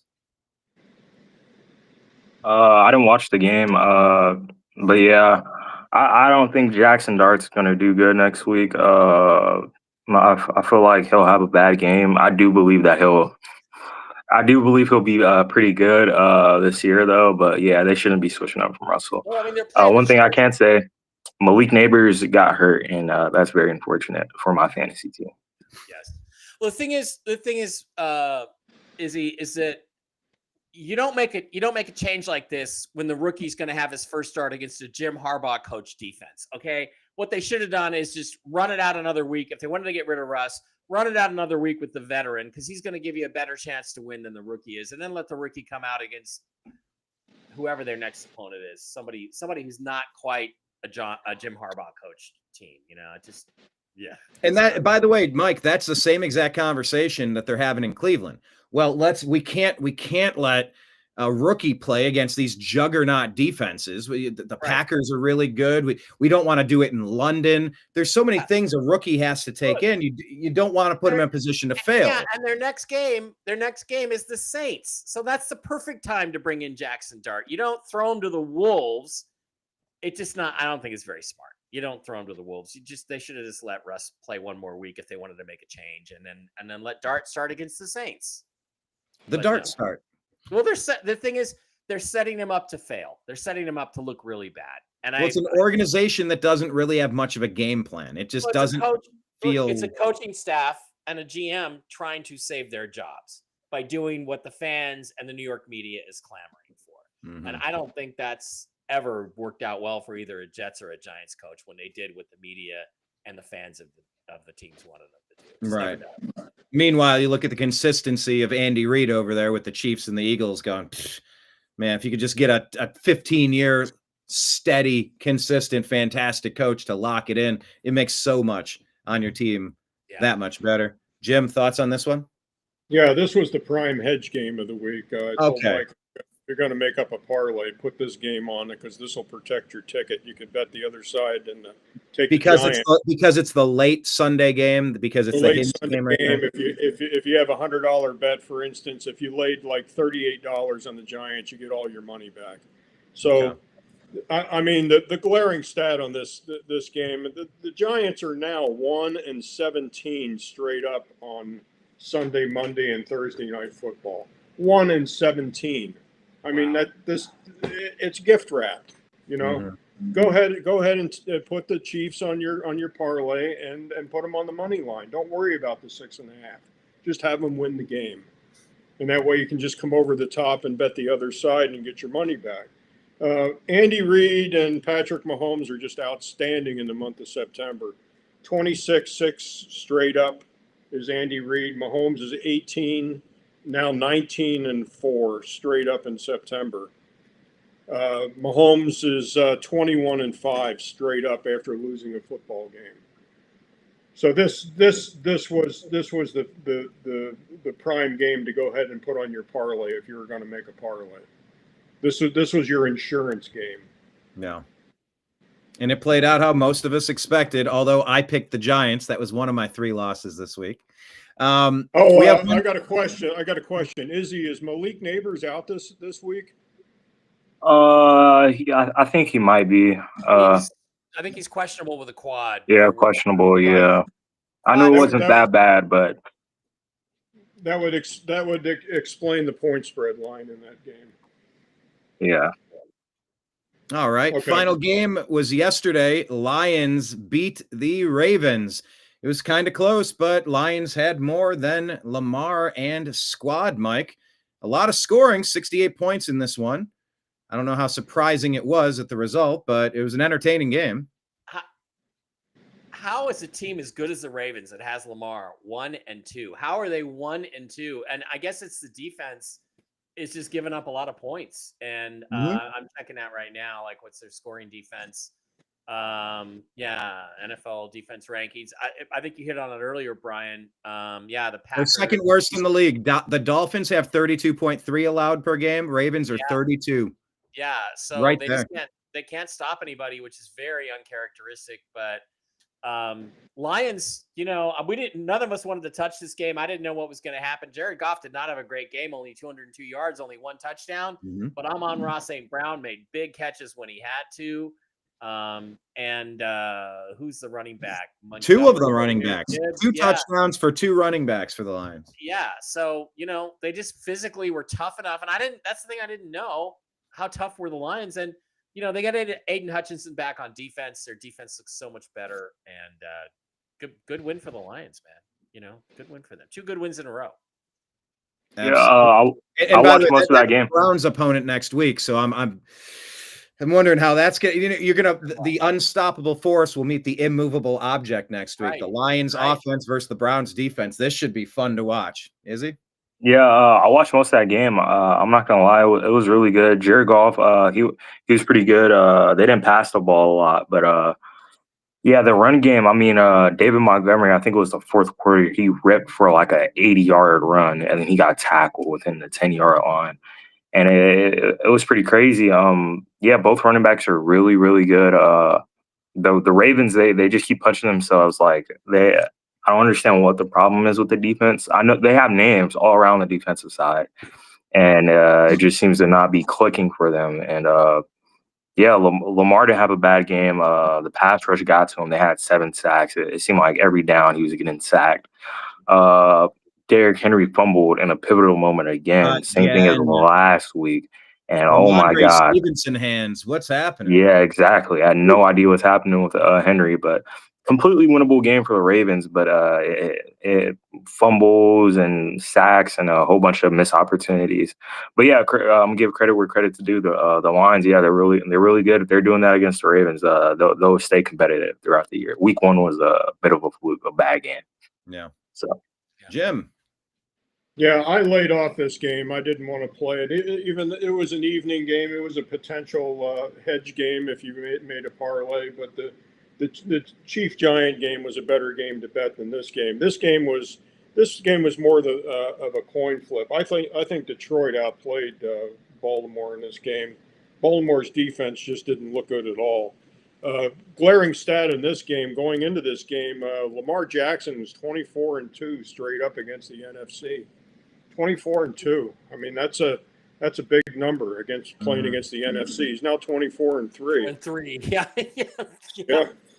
But it's still a good number. Still a good number. Historically, looking forward in this game, I want to tell you guys something, that good football teams, which Baltimore is, when they end up losing, especially in a primetime game, the next week they have a real good showing. So take that into consideration if you're considering betting them against the Chiefs. All right. Even though Arrowhead is the loudest stadium in the NFL right now. Second used to be the Kingdome, right, Mike? Well, yeah. Actually, Seahawks Stadium is definitely the loudest place I've ever been ever in my life. You may as well stand behind a jet engine or something. That was the 2005 NFC Championship game. Yeah, I've never heard something so loud in my life. Yeah, I think they measured it at 98 decibels one game. Yeah, Arrowhead and Lumen Field or whatever it is now, they go back and forth. It just depends on where you stick the microphones. And, a couple times at Arrowhead, I've seen them do this thing. They stick the mic right inside the speaker. It's like, it's pretty loud. But ironically, they're both outdoor stadiums also. Yeah. I can attest. Go ahead, Mike. Well, I was going to say that team should look at the design of Lumen Field, because if they want it loud, because they deliberately made a metal roof so that the sound goes up, hits the metal roof, and then cascades down onto the field. It hasn't been much of a home field advantage the last 3 or 4 years because, mostly Pete Carroll. But it's a big game. It's a loud place, and that helps your team. So two quick points on the stadiums. Number one, I can attest to the Chiefs having been there for the opening game when after Baker almost took us to the AFC Championship game. We were winning until the last minute when Mahomes did that run around thing and chucked it, closed his eyes 60 yards downfield. That place became instantly the loudest place I've ever been, and I was at Woodstock 99. I also want to point out that the new Browns stadium they plan on building in Brook Park, it's going to have in the end zone, it's going to go one of those straight up kind of things like they do in college basketball, or actually in the NBA. I think the Clippers just did it. The Clippers have the Clippers dome. Yeah. The wall. It's huge in real life. It's weird to look at, but I think acoustically it adds sound as well. It brings some of that sound back in. Yeah. All right. You're right, Brian. You're right. I was at Woodstock 69 and Jimi Hendrix. You're ancient, Jim. You're ancient. Yeah, mine was a different generation, but point well taken. You're talking fossil. James Marshall Hendrix, 1947.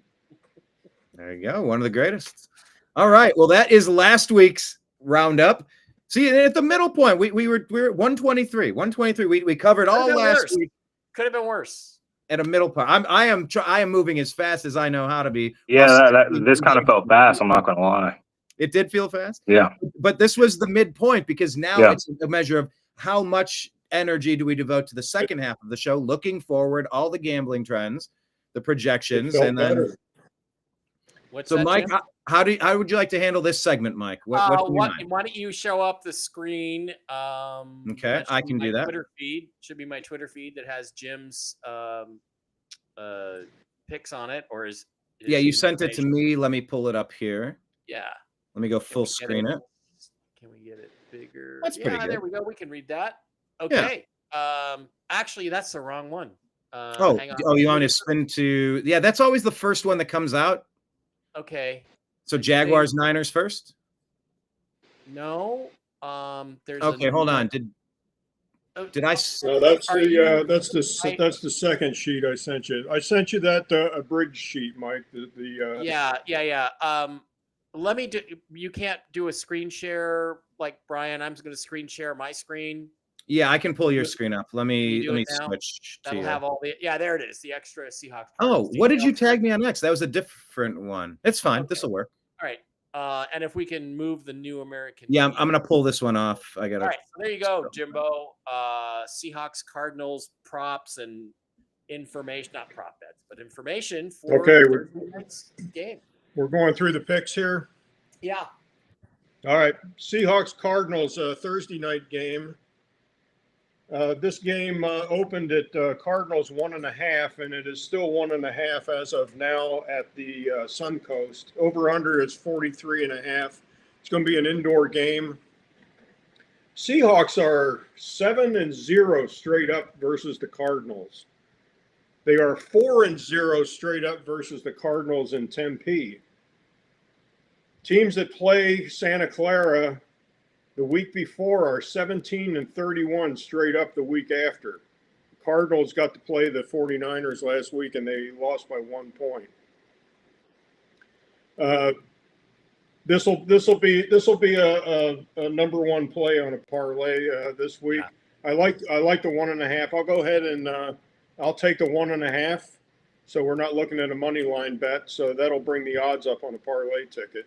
Right. I even like a straight up bet with the Seahawks this week. Yeah. There's even that's not a homer call between me and Mike either. That's a good bet. No. There's also one other stat that I heard on Sirius NFL Radio. Kyler Murray is 8-21 since 2019, his rookie season against the NFC West. I am taking the Seahawks. I'm taking the points, and I'm betting that game because the Seahawks are probably going to win the game outright, and definitely a good bet to cover. Yeah, I hate making the pick of the week at the Thursday night game because usually, if that game flip-flops, you end up killing your whole ticket, and you end up scratching out another ticket, because you don't want to give up on the football this week. But I mean, next game, Vikings 2.5 against the Steelers. I was going to say, hold on real quick. Got something else on that game? Well, just go ahead. There's four trends that say the Seahawks are the team to bet in that game against the Cardinals. 4. So that's pretty strong. 4-0. Right. That Murray stat also. Yeah. That's just against the division, right, Mike? Yeah. NFC West. That's his record against the NFC West, 8-21. It's just crazy to think this is year 6 for Kyler Murray. It's just weird how time does that. Baker and Josh Allen, they're 7 years in. Yeah. Really? 7 years in already. Yeah. Anyway. Well, there's still video games to be played, Brian. This is true. Vikings at Pittsburgh. Vikings are opened as a 2.5-point favorite, and as of this morning, it's still 2.5. This game is played in Dublin, Ireland, boys. So think about that. What day of the week is that played? That's Sunday morning? It's Sunday morning about 6:30 a.m. Eastern time. Pacific time. Yeah. 9 Pacific Eastern. time. So that would be 3:30 your time, right, Brian? Oh no, 9:30. The other way. 9:30. Right. I'm backwards. 9:30. Right. Yeah. The weather in Dublin, Ireland on Sunday morning. Rainy. 62 degrees, partly cloudy. Okay. Okay, so the weather thing would probably favor the Steelers since the Vikings are a dome team. Mm-hmm. The NFC North is 32-20-1 against the spread versus non-division opponents. When playing in Great Britain, favorites are 36-10-1 straight up. So does Ireland count as Great Britain? Yes. Okay? Yes, it's part of the British Yeah. Commonwealth. Yeah, Thank I you. think it's all the same island. So, Okay. yeah. No, it's not. But Well, I always confuse England, the UK, Great Britain, the EU. Like, there's all different conglomerations of teammates over there. So I always get All right, confused. Mike, it's the Great same Britain. archipelago. yeah, Great Britain includes Ireland and Northern Ireland and Wales and Scotland, but they're going to play in Ireland this year. So That's cool. Great Britain favorites are 36-10-1 straight up in Great Britain and 32-15 against the spread. So we'll see how Carson Wentz plays across the Atlantic. Redskins at Falcons. Redskins opened at 2.5. This game has been bet down to 1.5. So they're trying to encourage Redskin money to come in. People are thinking the Falcons are going to bounce back. So if you had the Falcons, you could have bought them earlier at 2.5 and got 2.5 points as a home dog. They're now 1.5. Redskins are 15-8 against the spread. This is not a division game; it's a conference game. Don't have a lot of intake on this game as far as information goes. Saints and Bills. Bills are a 16.5-point favorite in this game. It's going to be 77 degrees in Orchard Park and sunny. The Saints 16.5. But I mean, the Saints are not 16. good and the Bills are Super Bowl contenders. That's a huge line, though. That's a big number. Yeah. Saints are 3-11 straight up versus playoff teams. Spencer Rattler is 0-9 straight up as a starter. 0-9. The Bills are 12-0 straight up at home.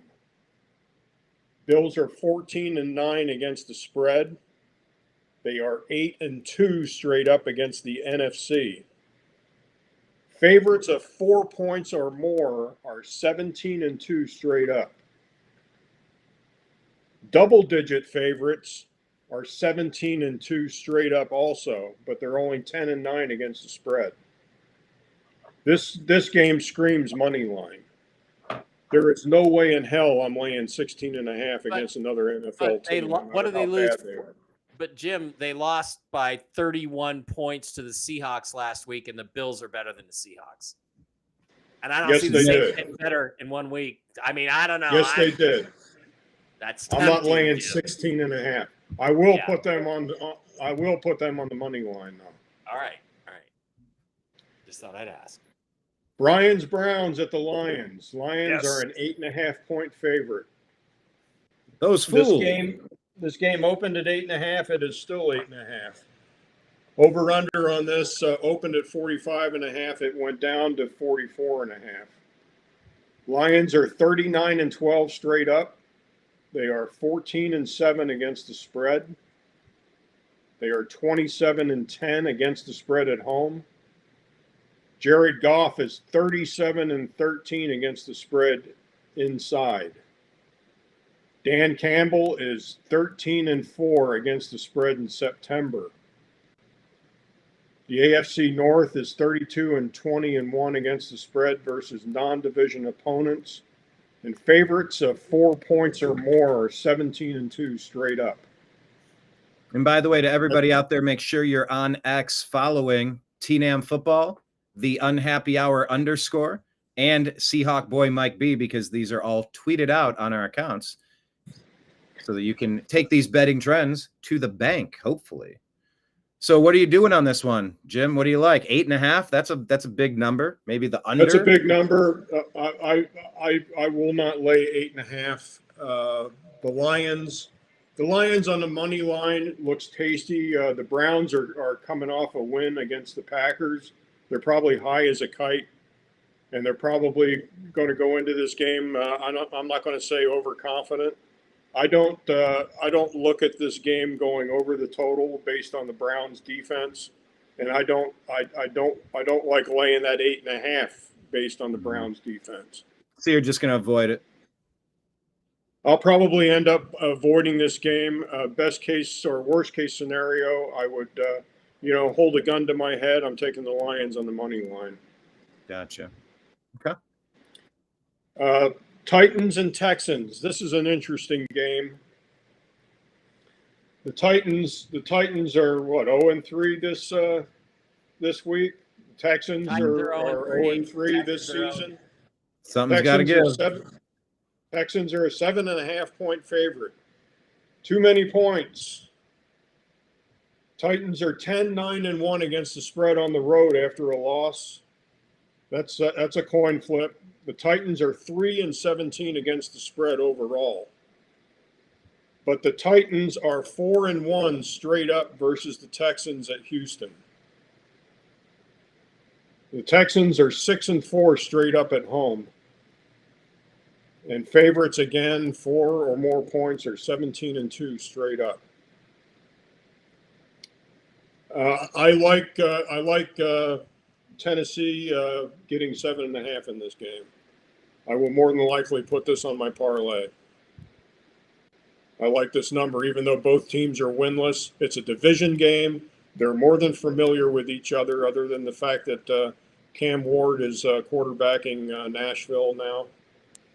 But I think the Titans have better than a good shot at covering that 7.5.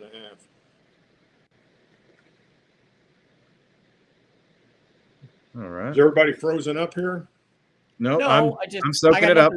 I'm not touching this game with a 10-foot pole. I learned my lesson with CJ and the Texans. I have no idea what's going to happen. I don't want to touch it. Somebody has to win. I got the Titans.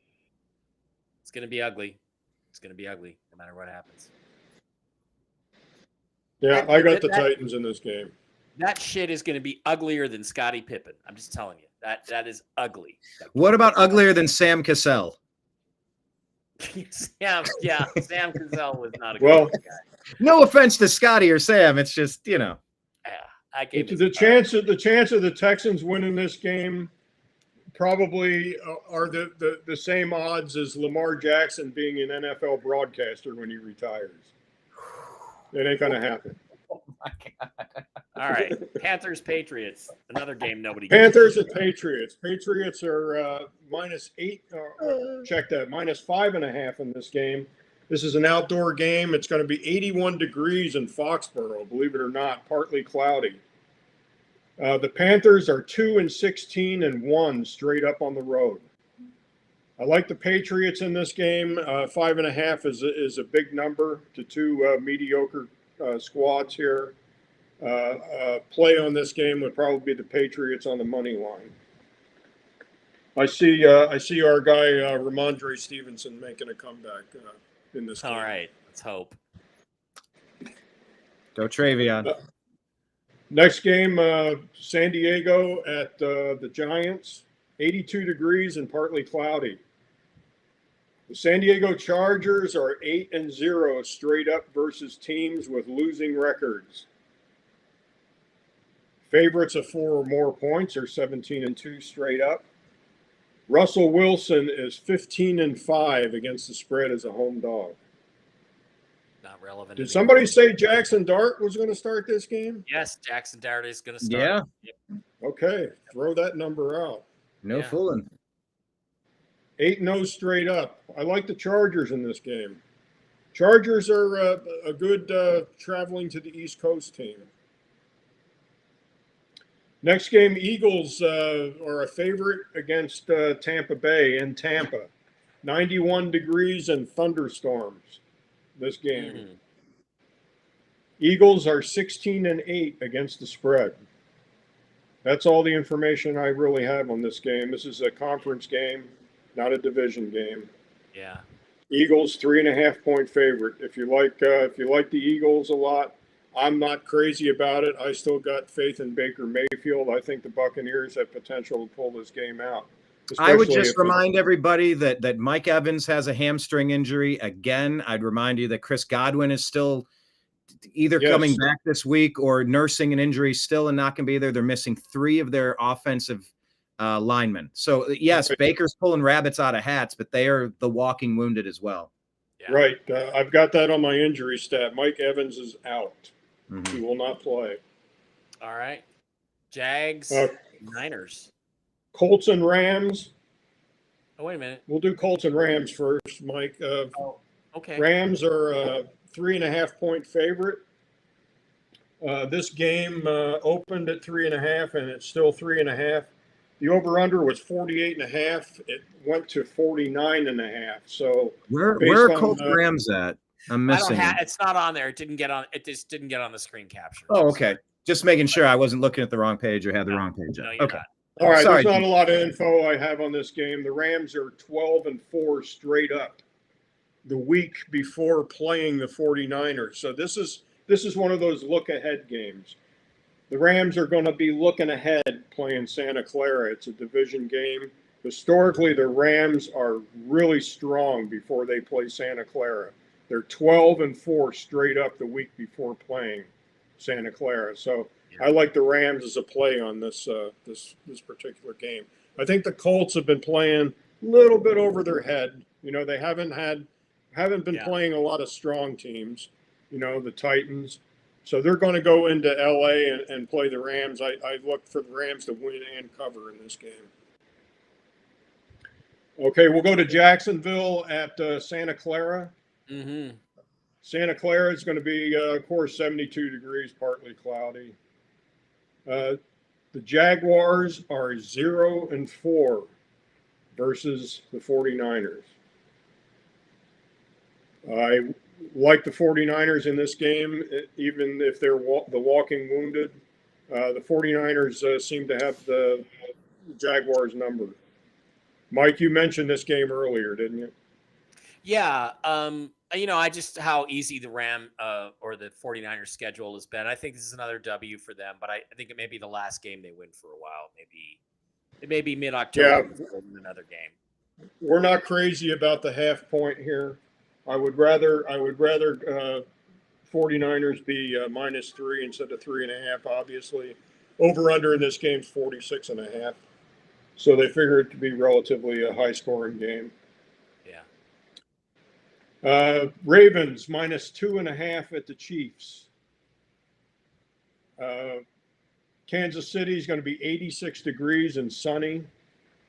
Lamar Jackson is 25-10 straight up. He is 26-11 against the spread as a favorite of -3 or less, or as a dog. Teams that play the Detroit Lions are 6-10 straight up. They are 3-13 against the spread the week after. So that's a big consideration as far as laying that 2.5. Yep. Andy Reid is 27-6 straight up in September. Patrick Mahomes is 19-4 straight up in September. The Chiefs are only 6-11 against the spread, but they're 4-1 straight up against the Ravens. Patrick Mahomes is 28-12-1 straight up as a favorite of 3 or fewer points, or as an underdog. The Chiefs are 12-4 against the spread as an underdog, but they're only 11-6 straight up as a dog if you're playing the game straight up. Okay. So there's a lot of numbers to crunch in that game. I probably won't be playing this game. I'll just lay off it and watch it. It'll be a good game to watch. Probably not a good game to bet. Yeah. Bears and Raiders. The Bears are coming to Las Vegas this week. The Raiders are -1.5. That game opened at 1.5. The over/under in this game is 47.5. It's a pretty big number. Bears are only 13-33 straight up. They're 4-23 straight up on the road. The NFC North is 32-20-1 against the spread versus non-division opponents. And the glaring number in this game, Geno Smith is 4-12-1 against the spread at home. I know who I'm betting that game. Ouch. All right. Yeah. Packers, Cowboys. Izzy's Cowboys. Okay, these last 3 games are potential hedge games if you like parlays. Packers opened at 6.5. I saw this morning they are still 6.5. Over under 47.5. Packers, the NFC North, 32-20, as we said before, against non-division. Packers are 9-5 straight up when favored by 4 or more points. Favorites of 4 or more points are 17-2 straight up. The Cowboys are 19-8 straight up at home. Mm-hmm. But the Cowboys are 5-17 straight up as a dog. Historically, the Cowboys don't play the Packers real strong. And the big bugaboo in this game, of course, is the player that they traded to Green Bay. And everything I've read, he's looking forward to coming back to Dallas. And Kenny Clark got injured last game. I don't know how big it is, though. Unfortunately, the guy we traded for. Next night game. There's going to be 2 Monday night games. This is the first Monday night game. The New Jersey Jets at the Miami Dolphins. Dolphins opened at 2.5. And they are still 2.5. You may say, boy, that's odd, Miami being a favorite. 86 degrees and thunderstorms in this game. The reason it's 2.5, the wise guys know this. The New York Jets are 0-10 straight up in Miami. They haven't won a game in the last 10 years in Miami. 0-10.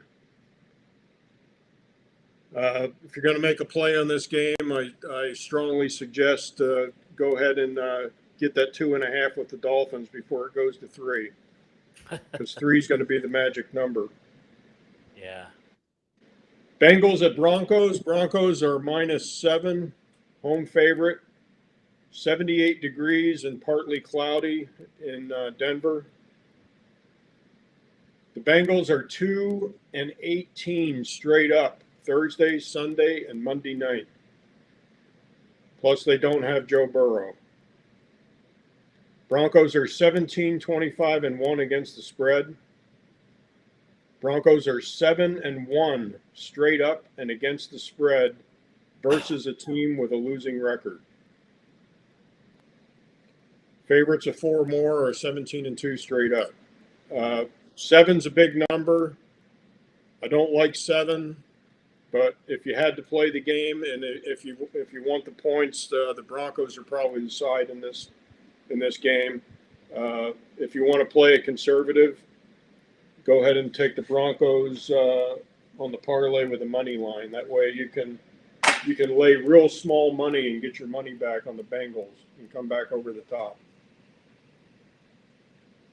All right. Thank you, James. Brian, are you frozen? Nope. I am here. All right. Interesting stuff. Makes me rethink some of my picks for this week. So, shall we go to the picks? Or? Let's go to the picks. I got mine ready. You have yours. Perfect. We'll start with you, Mike. Where are you at on the season? 31-17. 31-17, which may not be enough to actually lead, but I was 10-6 again this week. I made huge mistakes in believing in the fail-cons. I believed in the badness of the Browns. They proved me wrong. And Houston was a big mistake. I think I was right about the Rams beating the Eagles, but they just found a way to screw it up. And four quarters, Mike. 4 quarters. Yeah, you can't win. Can you win the game in the third quarter? No. That's an old Pete Carroll thing. All right, let's go to week 4. Talk about this stuff. Seattle and Arizona. Seattle's money for all the reasons we talked about. I think they're going to win that game. I'm taking the points all day. I'm going to bet that game. Minnesota at Pittsburgh. This is really a tough game. Excuse me. The one thing that worries me about this game, the way I'm going to pick the Vikings, but the one thing that concerns me is the Steelers, Aaron Rodgers maybe being pissed off that the Vikings didn't go after him. So that could mean he could have a great game, but I expect the Vikings to, the way they played last week, to continue that. Carolina at New England. God, who cares? What was the stuff on Carolina and New England, Jim? It was There was not a lot there. Panthers are 2-16 on the road. Yeah, so let's go with New England and take them at home. Cleveland at Detroit. If this was a home game, I would pick the Browns. I think they're going to challenge the Lions, but I think the Lions are going to just barely squeak it out. Los Angeles at New York, also money. Jackson Dart. I'm sorry, son. It's going to be a long, long day. Bills and Saints. Again, we all know who's going to win the game. It's going to be the Bills. I'm probably going to lay the points on that, Jim. I'm greedy, and I'm going to lay the points on that one. That's a sure thing. That's a sure thing for me. The Chargers is a sure thing, and the Seahawks. Mike, if I can interrupt you just once on that game, one thing I didn't bring up. There's a scenario where Buffalo gets way ahead, and they end up resting players in this game. The Saints are so bad. Right. That is what will kill the 16.5. Yeah, you do have to be concerned about that. You're right. And, based on me losing out on a parlay because of a blocked field goal on the last play of the game, run back for a touchdown by a 290-pound defensive tackle, 70 yards. Yeah, bad shit can happen to Mike when he bets. Eagles, Tampa. I think the Eagles are ripe for a loss. I think they should have lost last week, but given the injuries you guys pointed out on Tampa side, I got to go with the Eagles on the road.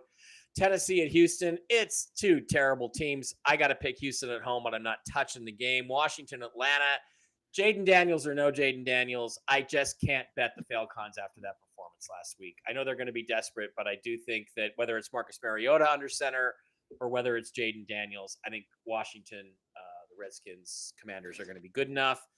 Indianapolis at Los Angeles. I think the Rams come back from a disappointment and squeak one out against the Colts. Jacksonville at San Francisco. That's another game I'm going to bet solidly. 49ers all the way. Baltimore, Kansas City. This is the game I'm up in the air. Baltimore needs the win. So does Kansas City. Both teams are 1-2. I like the Andy Reid Mahomes stats in September. The weather's going to be fine. I just think the Ravens defense just can't stop anybody. Like we pointed out, the worst scoring defense in the NFL. I think that's bad news against Mahomes. So Chicago and Vegas also feel really good about this. Caleb Williams versus Geno Smith. I'm going to take Caleb Williams. Green Bay at Dallas. I'd like to give the Cowboys something, but without CeeDee Lamb, I think that the angry Packers bounce back a little bit. New York at Miami. Look, Jets simply don't win in Miami, so I'm going to take Miami. Cincinnati at Denver. I'm not betting Cincinnati until they score more than 3 points in a game and win, again, without Joe Burrow. I don't think they're going to. I think the Broncos win that one and even themselves. Those are my picks for this week. All right. Jim, do you want to make yours next? And you're going to do it the way where you spin it to the side? Oh, yeah. We're going old school here. Old school styly. Hey, I was going to ask you, Mike, I'm logged into the draft picker. What is this called? The NFL game picker. NFL game picker. Yeah. Are we all rolling independent or are we all in a league together? No, we're can't remember. We should have formed a league, but I didn't get around to that. So yeah. Can we do it now? Like even if you're, can we just pick it up? I will look into it and see if we can form a league. Yes. I'll do that offline while Jim's making his picks because. Perfect. Appreciate that. Thank you, Mike. Okay, as far as the season goes, I'm probably in the cellar. I'm probably one less than Mike. I'm 30-18 on the season. Didn't do too well last night as far as my straight up picks. I've got Seattle, as we talked about before, winning the game over Arizona. The Vikings, I see winning that game based on the Great Britain stat, as far as favorites winning the game. They are still a 2.5-point favorite. I've got the Patriots. Jim, real quick, I just wanted to bring up this point. Yeah, the Great Britain stat, not to be confused with New England Patriots. Funny joke. Well played. That reminds me of a great story. Not to be confused. I have a great stripper in Vegas, New England story someday. I'll tell you guys. All right. I'm all in. Jim, keep going. Carolina at New England. Carolina's got a horrendous road record. I'll take New England. Our guy Ramondre Stevenson's going to bounce back in this game. Detroit hosting Cleveland. I've got Detroit straight up in this game. San Diego at the Giants. I got San Diego winning this game and covering. Buffalo. Nothing needs to be said about that game. Eagles at Tampa Bay. I'll go ahead and take Philadelphia to win 4 in a row here. Tennessee is going to beat Houston in this game. It's going to be their first win. D'Amico Ryans is going back up on the death pole. Washington, our Redskins at the Falcons. The Falcons, indoor team. Redskins don't historically play well under a dome. I'll go ahead and take the Falcons to bounce back after being embarrassed last week against Carolina. Wow. The Rams at home against Indianapolis. We talked about that before. We'll go ahead and take Los Angeles. 49ers go ahead and go 5-0 against the Jaguars. The Chiefs, I look at them to go ahead and squeak out a win against Baltimore. I think our Raiders. I'm not a Raider fan at all, but I think that they're going to go ahead and beat the Bears. I think the Bears are going to be just a little overrated as to what they did last week against Izzy's Cowboys. They'll go ahead and win the game. Green Bay at Dallas. Green Bay all day. They're going to beat Dallas in Dallas.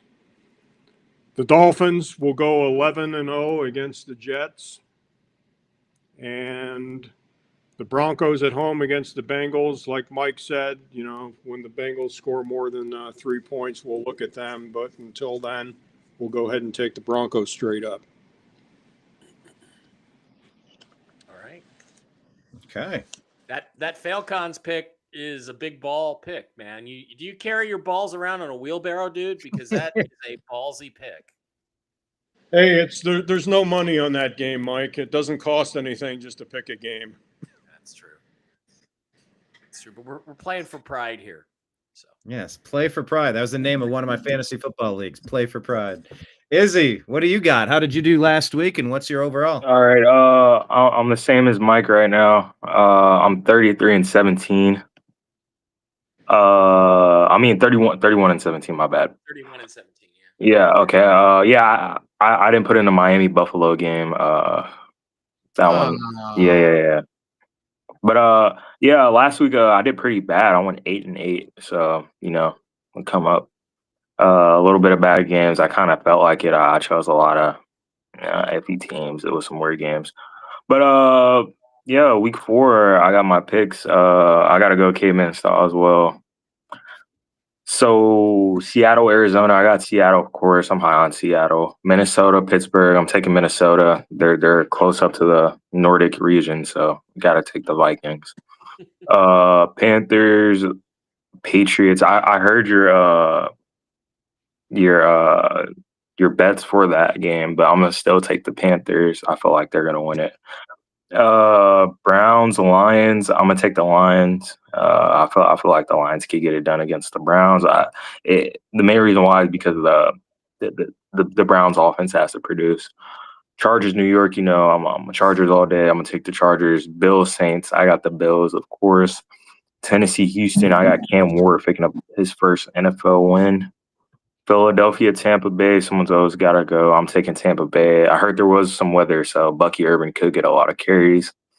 That game, Atlanta Falcons, Redskins. I got the Falcons because Jaden Daniels is still out, and I feel like it's going to be a bounce back week. Indianapolis Rams. It's a really, really good game. Really good game. I really want to take the Rams, but I'm gonna stay high on the Colts and winning because I've been doing that. Jaguars, 49ers. I feel like the 49ers are going to take their first L. The Jaguars are going to win. Ravens of Baltimore. I mean, Baltimore versus Kansas City. I know Kansas City for a fact is really good in September, but I'm going to take the Ravens. I feel like they can't fall to 1-3. I don't believe what John Harbaugh has it in him. Bears Raiders. I'm gonna take the Bears, unfortunately, until the Raiders can figure it out with Geno Smith and Pete Carroll. Then I'm gonna take the Bears. New York Miami. I'm gonna take Miami. Broncos Bengals. I got a blowout. I got the Broncos winning. And Cowboys Packers. I'm gonna be a homer. They don't have Aaron Jones. I'm gonna take the Cowboys. Aaron Jones being out is painful to me. Brian, you have less than a minute to get us in under 2 hours. I respect the homer play. Yeah. Yeah, I mean, Aaron Jones just realistically oh my gosh, he plays so good. No, Aaron Jones, our run defense is better. So forces Jordan Love to throw it to a bunch of plumbers, high schoolers. Yeah. Bunch Wow, of plumbers. Brian, 13-3 last week, Brian. Wow, that's a 13-3 for 2 weeks in a row, by the way. If you go back to week 2, 13-3 again. It was that first week that screwed me over, only going 10-6, I guess. Yeah. Wow. But here we are. I'm sitting at 36-12. That is respectable, fellas. Let's hope you are leading. And by the way, if you click on that button that says all leagues over there on the right, there might be a strictly football league in there. Yes, there is. Click on that. I don't know what difference it makes, but I didn't see it do anything, but maybe it does say it. Yes. Yes. So well, I guess if I click leaderboard, Brian E and Mike B. So we need to get you two to sign into this one. Yeah. Mike, can you send invites? I don't know. Yeah, but I'll try. Yes. Okay. Yeah. Okay. Because we are in there and we do get to see it. Does it show last year too? Yeah. It's a 24 season. There we go. Yeah. You were 190 and 95 last year. You were my bitch last year. Buddy. You crushed it. I was 154 and 131, barely 500. All right. I'll try to get those invites out to Jim and Izzy this week or something. Okay. Well, let me go to 2025. Now, how do I get back to where I was on this? There we go. Yeah, there you go. Okay. I'm going to pick Seattle heads up over Arizona. I wouldn't be surprised if there was a weird thing that happens there, but I'm still going Seattle. Minnesota, Pittsburgh at Pittsburgh. It's the what? Aaron Rodgers' revenge, though, buddy. I'm going to go with Aaron Rodgers. I think just some of that veteran presence and the Steelers' organizational stability. I think he wanted to sign with the Vikings, and they rejected him, and I think he's going to be pissed. Well, he was kind of on that legacy journey of Brett Favre to do the exact same thing, and they robbed him of his legacy. Yep. So, yes. Okay, for that reason, I'm going Aaron Rodgers in that game. Carolina, New England. Hey, Carolina woke us up a little bit. I'm not high on the Patriots, but I got to think they're going to give it to Travion Henderson, who's going to hit a home run, and it's going to matter, and we'll call that the difference, picking the Patriots here.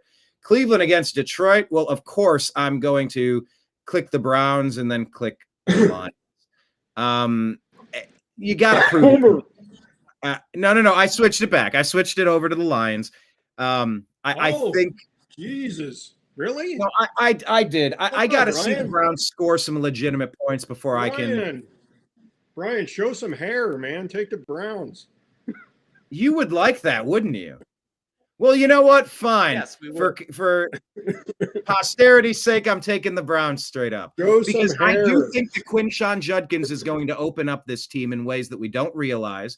I think the veteran leadership of Flacco is going to matter. I think things are going to start to gel. I do. Hey, Mike, it worked. It worked, Mike. He took the Browns. Peer pressure, guys. Peer pressure. I'm going to take the Chargers over the Giants, of course. Buffalo over New Orleans, of course. Yeah, this is a coin flip. 2 3-0 teams. Oh, this is at Tampa Bay. That might. Let me come back to that one. Tennessee, Houston. I'm going to do Houston. Houston can't be this bad, can they? Maybe, yes. But I'm picking Houston anyway. Washington, Atlanta. I'm going to go Washington there. Although I do think the Falcons can bounce back. They have too much offensive talent. Oh, here's another one. Indy and Chargers in Los Angeles. But Los Angeles isn't much of a home field advantage because there's so many transplants. I'm going to pick the Colts. They got a shot to go undefeated this year. You heard it from me first. Jacksonville at San Francisco. I'm going to go 49ers. Baltimore, Kansas City. I'm picking Baltimore. I think the Chiefs are very mortal. There's no other way to say it. Chicago, Vegas. you're going to have to show me more than 1 week to have me bought in on the Bears. I'm going to pick Vegas there. Green Bay, Dallas. I'm going Green Bay. New York, Miami. Blah. Do I have to? Jeez. Yuck. I mean, it is in Miami, but oh, geez. I don't like either of these teams. Can I pick a push? Can I punt on this one? I'm going to go Jets. I'm going to say there's going to be a big game for Garrett Wilson. 86 degrees and thunderstorms. Okay. Well, then that would kind of thunderstorms. That might help the running game. I'm still going to go. Yeah, Breece Hall. I'm going to go with New York. I'm going to go pick the Jets. Cincy at Denver. I'm going Denver. They've been underperforming, and Cincy's without a captain. And then back to this game that I couldn't figure out. Philly, Tampa. My heart says Tampa, and so does my pick. I'm going to go ahead and pick for an upset in that one. Yeah, you just made me switch one of my picks. I switched over from the Bears and Raiders game to the Raiders. So you just switched? I don't know. I just believe in Ashton Genty too much. They got to get him the ball, and I'm kind of mad we did lose to the Bears out of all teams. And I think 4 weeks in, fellas, we're going to be finding coaches that are trying to figure new things out, things that haven't worked, bucking trends, making switches, and I think some teams are going to start organically gelling and playing. Yeah, and I don't know if Pete Carroll could do that. The Bears are just too high after the win over Dallas. That's what I'm saying. That's a risk. They're a young team, a new coach. They're going to not be very level-headed. They're going to get full of themselves. Take it easy at practice this week. That makes a lot of sense. Bears are still going to win. So, all right. Well, gentlemen, thank you for being here on season 2, episode 5 of Strictly Football. This was awesome. Episode 5, everybody. Any final thoughts around the horn before we bounce? Mike? No. Tell us about your event in Nashville. Oh, yeah. I'll be in Nashville this weekend at the Alien Fest, Nashville Alien Fest. I don't know exactly where in Nashville. It's at a hotel, a fancy schmancy hotel. I'll be there with my friend Tom Reed, whose whole family was abducted by aliens in 1969. I'll be talking aliens. I'll be autographing books. Come out. There's going to be music, rock bands, DJs, and it's going to be a great event. If you're in the area, stop on by.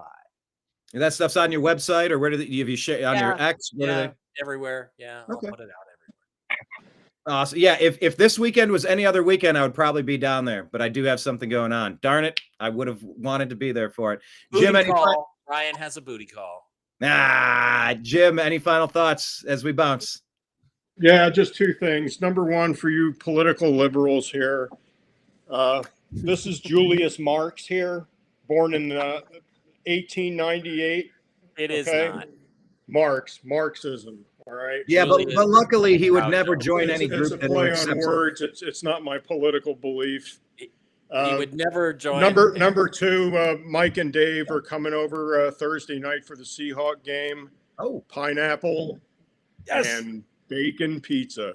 There will be no pineapple on the pizza. Can I suggest maybe considering pairing a little jalapeno with the sweetness of the pineapple? Hey, you guys know what you need to do? My favorite when I do the jalapenos always go on, Brian. That's all right. Good. You gotta try you gotta mix out the sauce on the pizza with barbecue sauce. Put chicken and pepperoni, and then try to put some pepperoncinis on there, banana peppers. It's really good in my opinion.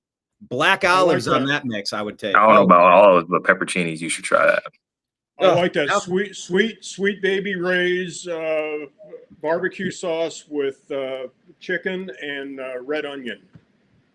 Heck yeah! Now, all right, good. Now we're all hungry for dinner. That sounds like a great way to wrap this one up. Izzy, you jumped in on the pizza. Did you have any other final thought before we bounce here? No. Okay. Well, gentlemen, and everybody out there watching, thank you so much. Hit like, hit subscribe, tell your friends. We do this once a week on Tuesdays at 6 p.m. Eastern time. We'll be back next week on Strictly Football Season 2, Episode 6. I appreciate you. I love you, and we will talk to you again soon. Take care, everybody. To be continued. See you later. Be continued. I'm Eric Metcalf, and you're watching Unhappy Hour.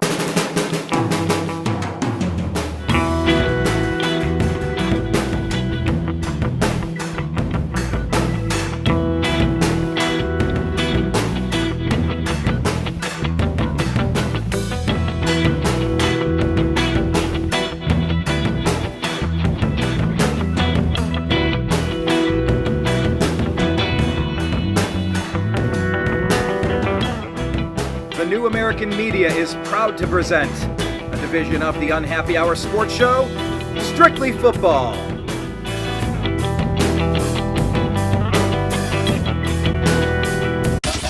It's the Unhappy Hour.